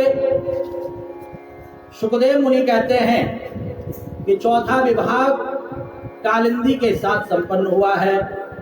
भीष्मी जामुदी भामा सत्याभद्रा च लक्ष्मणा कालिंदी मित्रविंध्या चेत्यष्टो पट्टमः श्रियः। पहला विवाह रुक्मिणी के साथ, दूसरा जामवंती के साथ, तीसरा सत्यभामा के साथ, चौथा कालिंदी के साथ। पांचवा विवाह किसके साथ संपन्न हुआ? कास्यप्या के साथ, छठा नागनजीति के साथ, सातवां भद्रा के साथ और आठवां लक्ष्मणा के साथ। ये 8 विवाह अलग अलग हुए हैं। राजा परीक्षित ने कहा गुरुदेव यथा हतो भगवता भौमो चेन चता स्त्रियः निर्धा एतदा चक्ष्व विक्रमम शारंग धन्वना। हमने सुना है कि भौमासुर को मार करके भगवान ने बहुत सारे ब्याह किए हैं, और इस भौमासुर को क्यों मारा, किस लिए मारा, ये कथा भी आप हमें श्रवण कराओ। भौमासुर भूमि का पुत्र है हमने सुना है, और ये राक्षस हो गया है, ऐसे कैसे हुआ? भौमासुर के जन्म के बारे में कथा आती है। तो लखानी मैया मुस्कुरा रहे हो, हंस रहे हो आप, कोई बात है? लिखा हुआ है कि माताएं हंसती हैं तो कोई ना कोई कारण होता है, कोई ना कोई बात होती, राज होता है उसमें ना, कोई ना कोई राज जरूर होगा। बोले वृंदावन बिहारी लाल की। हमें भी बताना, हम भी हंसेंगे फिर, ना हंसना चाहिए ना। कहते हैं हंसने से खून बढ़ता है। आपने देखा है रुपेश जी, जब गंगा जी के किनारे जिनको कभी हंसी नहीं आती, जो कभी घर में हंसते नहीं, रोते रहते हैं, गंगा जी के किनारे जाकर के हा हा हा हा हा, देखा आप लोगों ने? एक्सरसाइज है ना, नकली हंसी। और अगर असली हंसी हो तो फिर कितना बड़ा आनंद आए। जैसे हमारी माताएं हंसती रहती है, हम हंसते रहते हैं। असली हंसी आए तो ज्यादा बड़ी एक्सरसाइज होगी कि नहीं होगी? हंसना चाहिए, हंसने से खून बढ़ता है। कल हम भी हंसने के लिए थोड़ा बोले तो महाराज जो है बात पकड़ करके बैठ गई। बोले वृंदावन बिहारी लाल की। तो हम भी कभी कभी हंसने वाली बात बोल देते तो माताएं बात पकड़ करके बैठ जाती है, और फिर माताएं हमें छेड़ रही हैं। बोले वृंदावन बिहारी लाल की। कभी कभी हंसना भी बड़ा गड़बड़ हो जाता है। बोले वृंदावन बिहारी लाल की। कहते रहिए हंसा तो फंसा। हंसी में मतलब कि कभी कभी जो है गड़बड़ हो जाता है, तो हंसना चाहिए, ठीक है। बोले वृंदावन बिहारी लाल की। अब देखिए द्वारिकाधीश, अब हो सकता है इसी बात पर हंस रहे हो। एक बार नारद जी कहते हैं कि लोग एक पत्नी नहीं संभाल पा रहे, द्वारिकाधीश 16,108 संभाल रहे, जरा देख कर के आओ मैं ये कैसे हो रहा है। तो समर्थमान है द्वारिकाधीश, ध्यान देना। जो समर्थमान होता है उसके लिए कोई दोष नहीं है, और जो समर्थमान नहीं होगा हर कोई उस पर उंगली उठाएगा। द्वारिकाधीश इतने समर्थमान है कि त्रिलोकी के नाथ हैं, तीनों लोकों के नाथ हैं द्वारिकाधीश।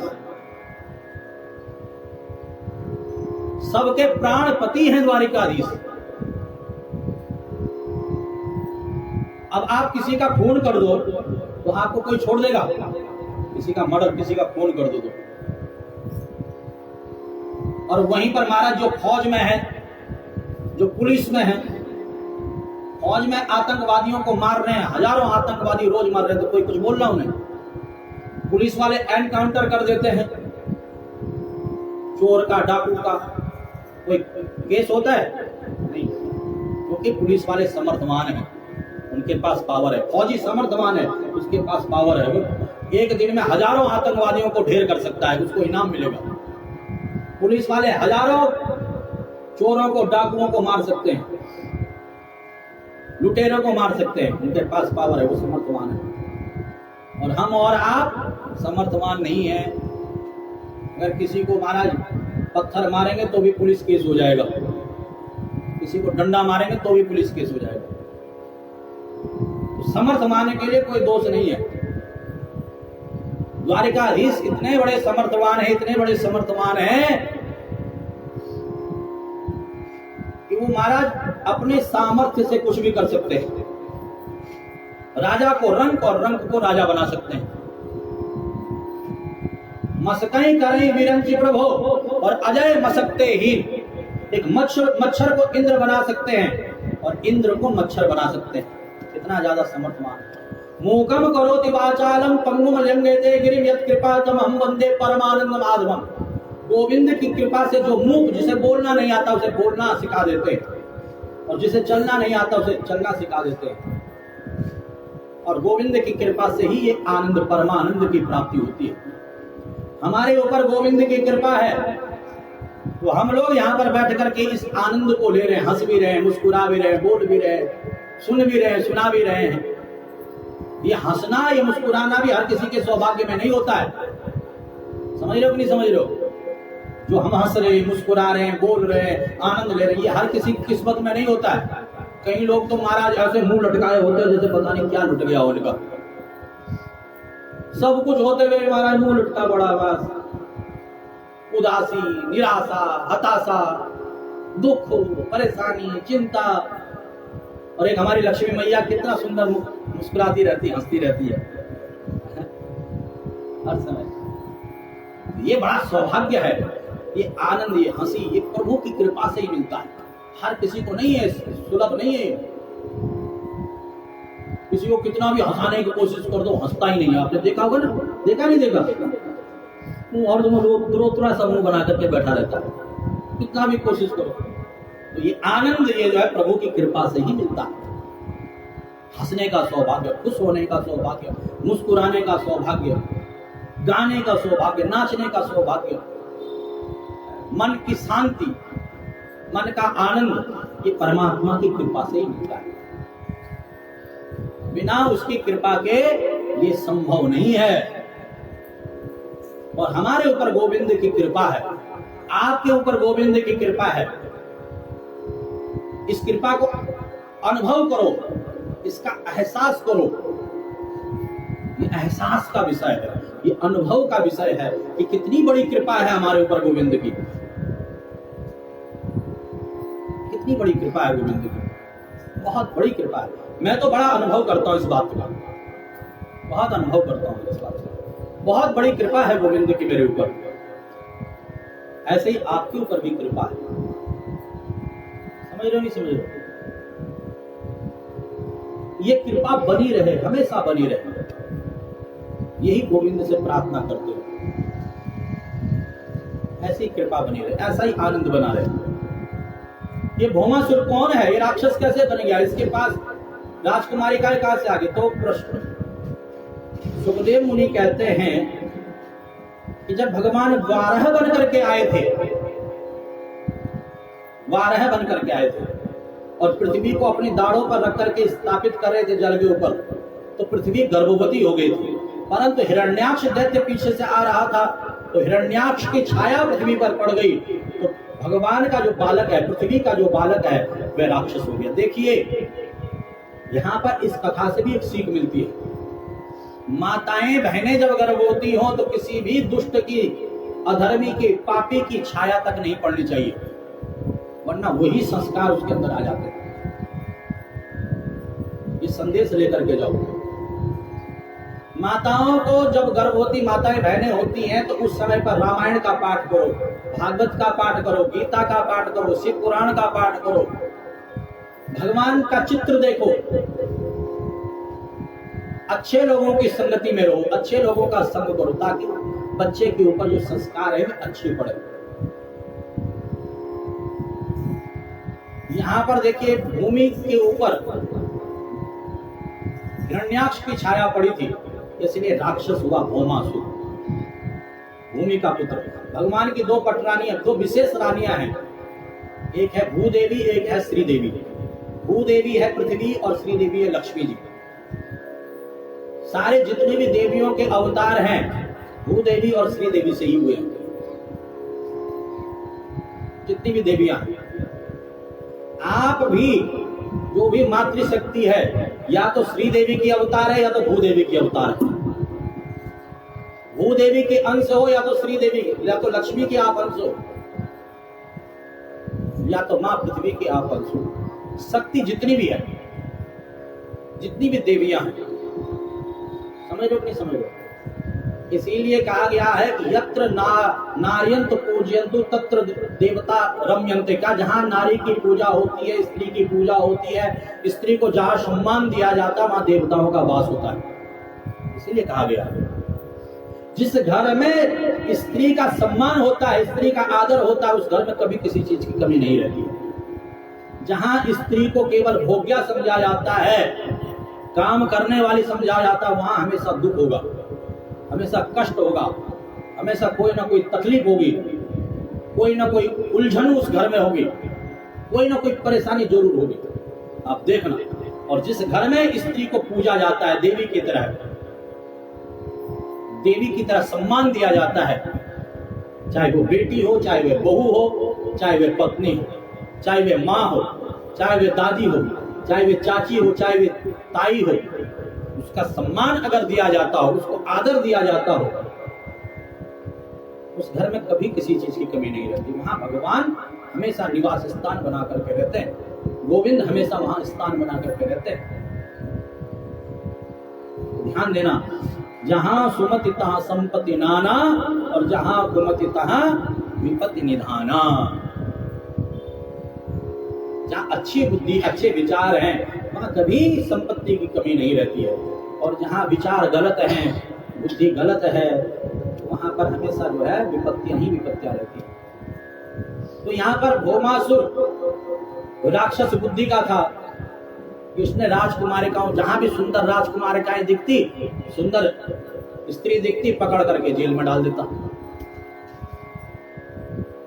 इन राजकुमारिकाओं ने पत्र लिखा द्वारिकाधीश को, प्रभु आप सबकी रक्षा करते हो, हमारी रक्षा भी तो करो। तो द्वारिकाधीश पहुंचे, भौमासुर का अंत किया और राजकुमारिकाओं को बंधन मुक्त किया। कहा अपने अपने घर जाओ। कहा प्रभु हम घर जाए तो हमें कौन अपनाएगा, इतने दिनों तक राक्षस के पास रही है। प्रभु ने कहा जिसे कोई नहीं अपनाता उसे हम अपनाते हैं। और प्रभु ने तुरंत 16,100 रूप धारण किए। यहाँ पर ऐसा नहीं लिखा हुआ कि अकेले ही 16,100 रूप धारण किए प्रभु ने, इतने बड़े समर्थवान है प्रभु। और एक ही मुहूर्त में 16,100 राजकुमारिकाओं के साथ पाणी ग्रहण संस्कार किया है, विवाह संस्कार। ऐसे नहीं कैसे उठा करके ले आए घर पे, भगा करके ले, पाणी ग्रहण संस्कार किया, विवाह संस्कार किया है। और द्वारिकापुरी में लेकर के आए तो प्रत्येक रानी महारानी को अलग अलग महल बना करके दिया, बराबर का दर्जा सबको दिया। ऐसा नहीं कि इसको कम दर्जा दे दिया, इसको ज्यादा दर्जा दे दिया, इसको कम खाने को दे दिया, इसको कम पीने को दे दिया, इसको कम पहन, नहीं, सबको बराबर महल। 16,100 और 8 पहले की 16,108 महल बना करके दिए सबको। और लिखा हुआ है कि किसी भी रानी महारानी को यह नहीं लगता है कि मेरे पास द्वारिकाधीश नहीं है, नहीं तो युद्ध छिड़ जाता, लड़ाई छिड़ जाती। 2-3 स्त्रियां घर में अगर पहले होते थे, 2-2, 3-3, 4-4 ब्याह होते थे पहले, तो लड़ाइयां भी बहुत ज्यादा होती थी। और यहाँ तो 16,108 रानियां हैं। अगर किसी को भी अंतर लगता तो विरोध हो जाता, लड़ाई हो जाती। परंतु नहीं, भागवत में वर्णन मिलता है किसी भी रानी महारानी पटरानी को यह नहीं लगता है कि प्रभु मेरे पास नहीं है, सबको यही लगता है कि प्रभु मेरे ही पास है। यहाँ पर देवर्षि नारद के मन में आया है कि मैं द्वारिकाधीश की गृहस्थ लीला देख करके आऊं जरा। और देवर्षि नारद द्वारिकापुरी पहुंच गए हैं। श्रीमन नारायण नारायण नारायण, श्रीमन नारायण नारायण, भजमन नारायण नारायण नारायण, भजमन नारायण नारायण, लक्ष्मी नारायण नारायण नारायण, लक्ष्मी नारायण, श्रीमन नारायण नारायण नारायण श्रीमन नारायण। अब देखिए नारद जी सबसे पहले रुक्मणी के कक्ष में पहुंचे। नारायण नारायण नारायण रुक्मणी के महल में रुक्मणी जी ने स्वागत किया। तो आओ नारद जी बैठो, जल पान करो। तो कहा है द्वारिकाधीश? क्या द्वारिकाधीश अभी उठे हैं, स्नान कर रहे हैं। अच्छा द्वारिकाधीश है ना, कहाँ है, स्नान कर रहे हैं। अच्छा मैं चलता हूँ। क्या जब आए हो तो मैंने खीर बना रखी, खीर खा करके जाओ। अगर हमारे घर में कोई संत, कोई ब्राह्मण, कोई महापुरुष आए तो क्या हम उसे बिना कुछ खिलाए पिलाए भेज देते हैं? जबरदस्ती करके खिलाते हैं। देवी रुक्मणी ने खीर का कटोरा जबरदस्ती खिला दिया। अब नारद जी खीर खा करके यहाँ से आगे बढ़े। यहाँ तो है, जरा जामवंती के यहाँ देखो वहां है कि नहीं है। और नारद जी पहुंच गए जामवंती के यहाँ। श्रीमन नारायण नारायण नारायण श्रीमन नारायण भजमन नारायण नारायण नारायण भजमन नारायण। मोर मुकुट पीतांबर सोहे गलवे जंती माला। मोर मुकुट पीतांबर सोहे गलवे। कोई कहे यशोदा का लाला, कोई कहे नंद लाला। कोई कहे यशोदा का लाला, कोई कहे नंद लाला। श्रीमन नारायण नारायण नारायण श्रीमन नारायण भजमन नारायण नारायण नारायण भजमन नारायण। नारायण नारायण नाम संकीर्तन करते हुए जब जामवंती के यहाँ पहुंचे तो जामवंती ने भी स्वागत किया। आओ नारद जी आओ, बैठो, जल पान करो। अच्छा मैं ये पूछ रहा हूँ कहाँ है द्वारिकाधीश? का अभी अभी स्नान करके संध्या करने के लिए बैठे हैं, संध्या कर रहे हैं। थोड़ी देर रुक जाओ। नहीं अभी मुझे बहुत सारे काम करने, अभी मुझे और भी जाना है। अच्छा जब आया तो मैंने हलवा बना रखा, हलवा तो खाना ही पड़ेगा आपको। और एक बड़ा सा कटोरा भर करके हलवा नारद जी को जबरदस्ती खिला दिया। नारद जी यहाँ से गए, जब सत्यभामा के यहाँ देखो वहां है कि नहीं है। रुक्मणी के यहाँ भी मिल गए, जामवंती के यहाँ भी मिल गए। अब सत्यभामा के यहाँ देखता हूँ।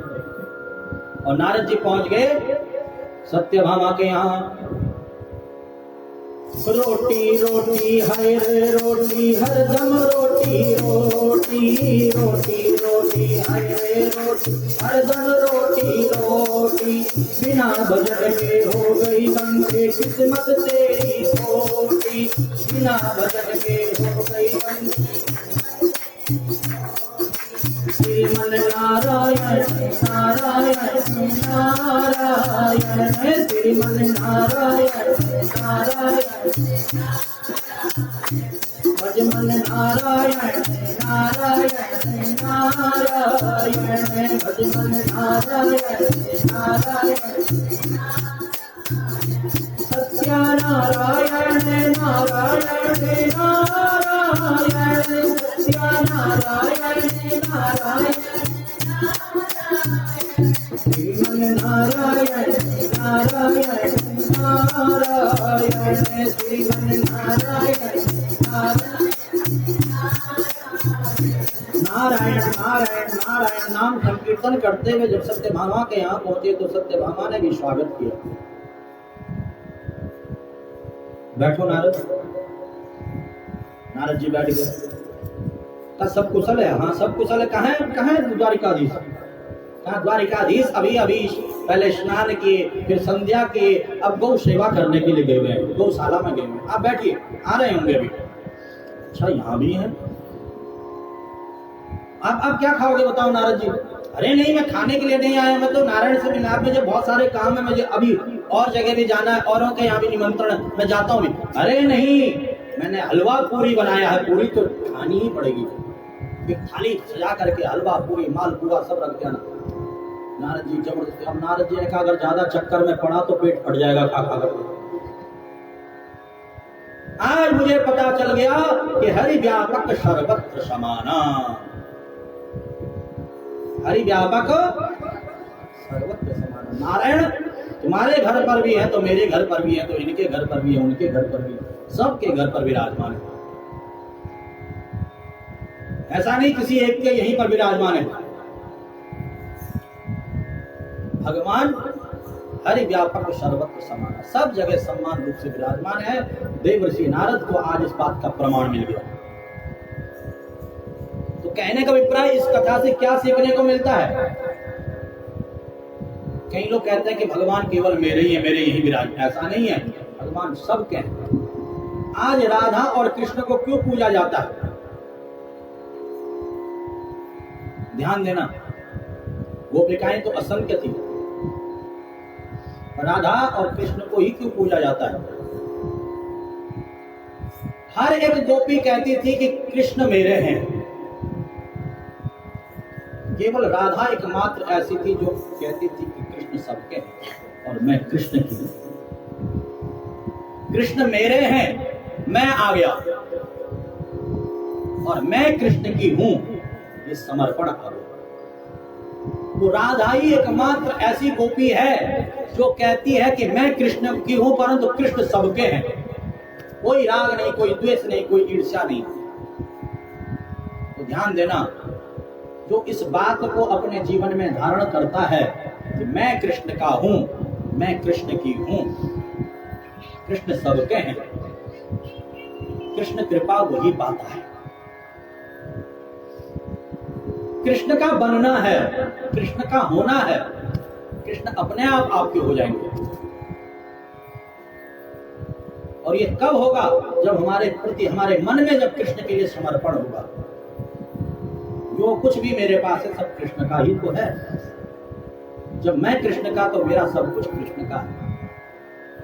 परंतु यह तो गति है अटपटी, झटपट लखे न कोई। और जो मन की खटपट में दे तो तब झटपट दर्शन हो। मैं कृष्ण का हूं, मेरा सब कुछ कृष्ण का है, ये बहुत मुश्किल से होता है। और जिस दिन ये चीज हो जाए तो उस दिन कृष्ण की कृपा हो जाएगी। परंतु होता क्या है? ये सब कुछ मेरा है। मेरा घर, मेरा परिवार, मेरा रुपया, मेरा पैसा, मेरा शरीर, मेरा कपड़ा, ये मेरा नहीं छूटता पीछे। इसी को तो मिटाना है। ये तभी मिटता है जब हम भागवत की शरण लेते हैं। ध्यान देना, अयम ही परमो लाभो गृहेषु गृहमेदिना। कृष्ण ने गृहस्थी का सारा सुख भोगा है। प्रत्येक रानी महारानी से 10-10 बेटा और एक बेटी हुई है। राजा परीक्षित ने कहा है कि बाणस्य सनयाम पुरुषां उपयेमे यदुत्तमः तत्र युद्धमबुद्धोरम हरिशंकर योर महत्। क्या आपने सुना है कि भगवान द्वारिकाधीश का और भगवान शिव का युद्ध हुआ है? राजा परीक्षित ने कहा कि ये मैंने सुना है कि द्वारिकाधीश और भगवान शिव का युद्ध हुआ। ये युद्ध कैसे हुआ, कब हुआ, क्यों हुआ? ये कथा आप मुझे श्रवण कराओ। तब यहाँ पर सुखदेव मुनि कहते हैं कि बाणासुर बहुत बड़ा बलवान था। इतना ज्यादा बलवान था कि इसकी सहस्त्रों भुजाएं थी। ये एक दिन गंगा जी में स्नान कर रहा था, इसने अपनी भुजाएं फैला दी तो पीछे गंगा जी का जो जल था वह रुक गया। रावण तपस्या कर रहा था, रावण की कुटिया बह गई। रावण महाराज जो है आ गया गुस्से में। बाणासुर ने अपनी काख में रावण को दबा दिया और अपने घर ले जाकर के खंबे से रावण को बांध दिया।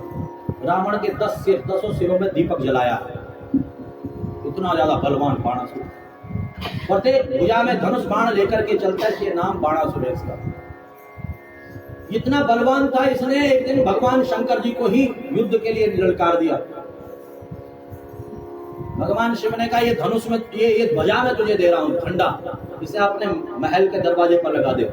जिस दिन ये झंडा नीचे गिर जाएगा समझ लो तुझे मजा चखाने वाला आ गया, छठी का दूध याद दिलाने वाला आ गया, मैं तेरे से नहीं लड़ूंगा। कहा भोलेनाथ फिर आपको सेवक बन करके मेरी रक्षा करने के लिए मेरे द्वारपाल बनना पड़ेगा। कहते हैं ना भगत के वश में है भगवान। भगवान तो हमेशा भक्त के वश में रहता है। तो आज बाणासुर की बेटी उषा सपना देखती है और कांत कांत कांत कह करके पूरा पुकारती है। चित्रलेखा उषा की सहेली है, मंत्री की बिटिया।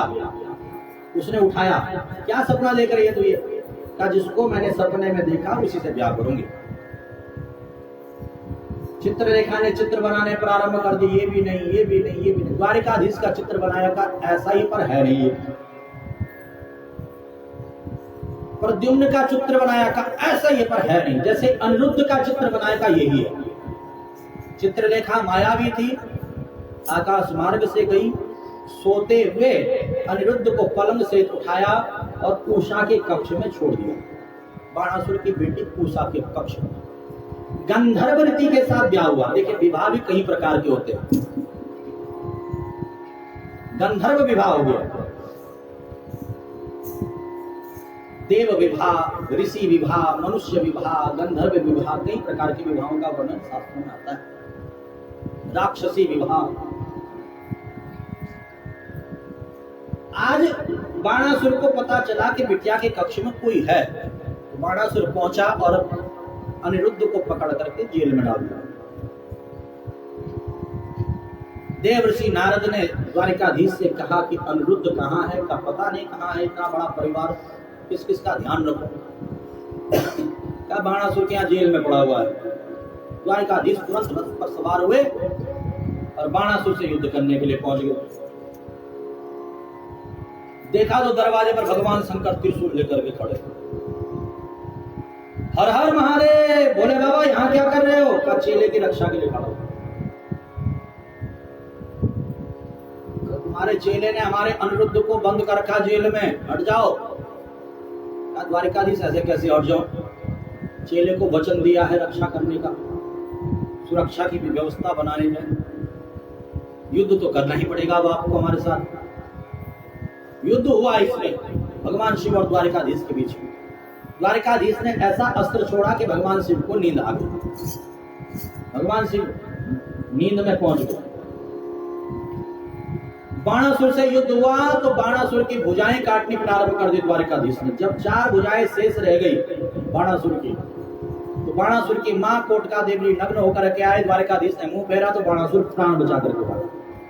इतने में भगवान शिव भी नींद से जग गए। द्वारिकाधीश चेले को मार दिया कि जिंदा छोड़ दिया?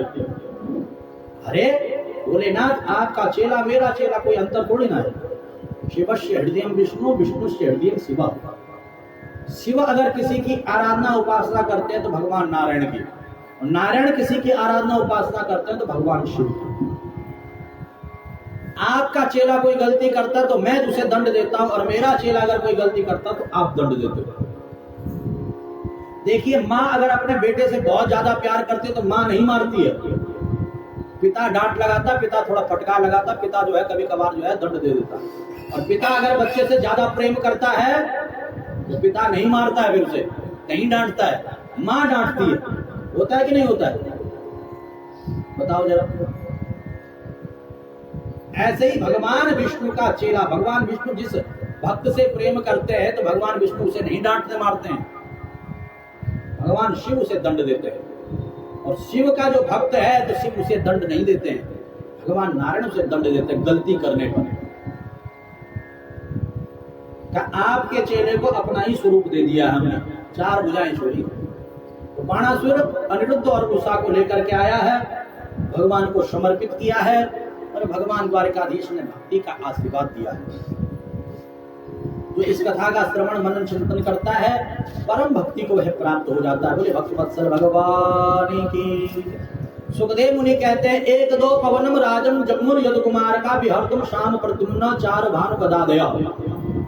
एक बार द्वारिकाधीश अपने छोटे छोटे नाती पोतों को धूतों को लेकर के चल पड़े जंगल में। बच्चे जब छोटे छोटे होते हैं तो दादा दादी कहते हैं चलो घूमने चलो, तो बच्चे कितने खुश होते कि नहीं होते? बच्चे खुश हो जाते हैं। दादाजी के साथ घूमने गए थे, दादाजी हमें घुमाने ले गए थे। तो द्वारिकाधीश भी अपने छोटे छोटे नाती पोतों को घुमाने ले गए जंगल में। बच्चे खेल रहे थे, बच्चों को प्यास लगी तो सामने एक कुआं था, कुएं में पहुंच गए। देखा तो गिरगिट पड़ा हुआ है। द्वारिकाधीश को आवाज लगाई, द्वारिकाधीश पहुंचे। जैसे ही गिरगिट को निकालने के लिए हाथ बढ़ाया और गिरगिट का स्पर्श किया तो गिरगिट योनि से मुक्त होकर के एक दिव्य पुरुष सामने खड़ा हो गया। बोले भक्तवत्सल भगवान की। स उत्तम श्लोक कराभिमृष्टो विहाय सद्य कुकुलास रूपम संतप्त चामे करचारुवर्ण स्वयं स्वये कुलातंगरणांबरस्त्र। स उत्तम श्लोक कराभिमृष्टः विहाय सद्य कुकुलास रूपम। वह गिरगिट उत्तम श्लोक भगवान का स्पर्श पाते ही तुरंत निकृष्ट योनि से मुक्त होकर के भगवान के ही स्वरूप को प्राप्त हो गया।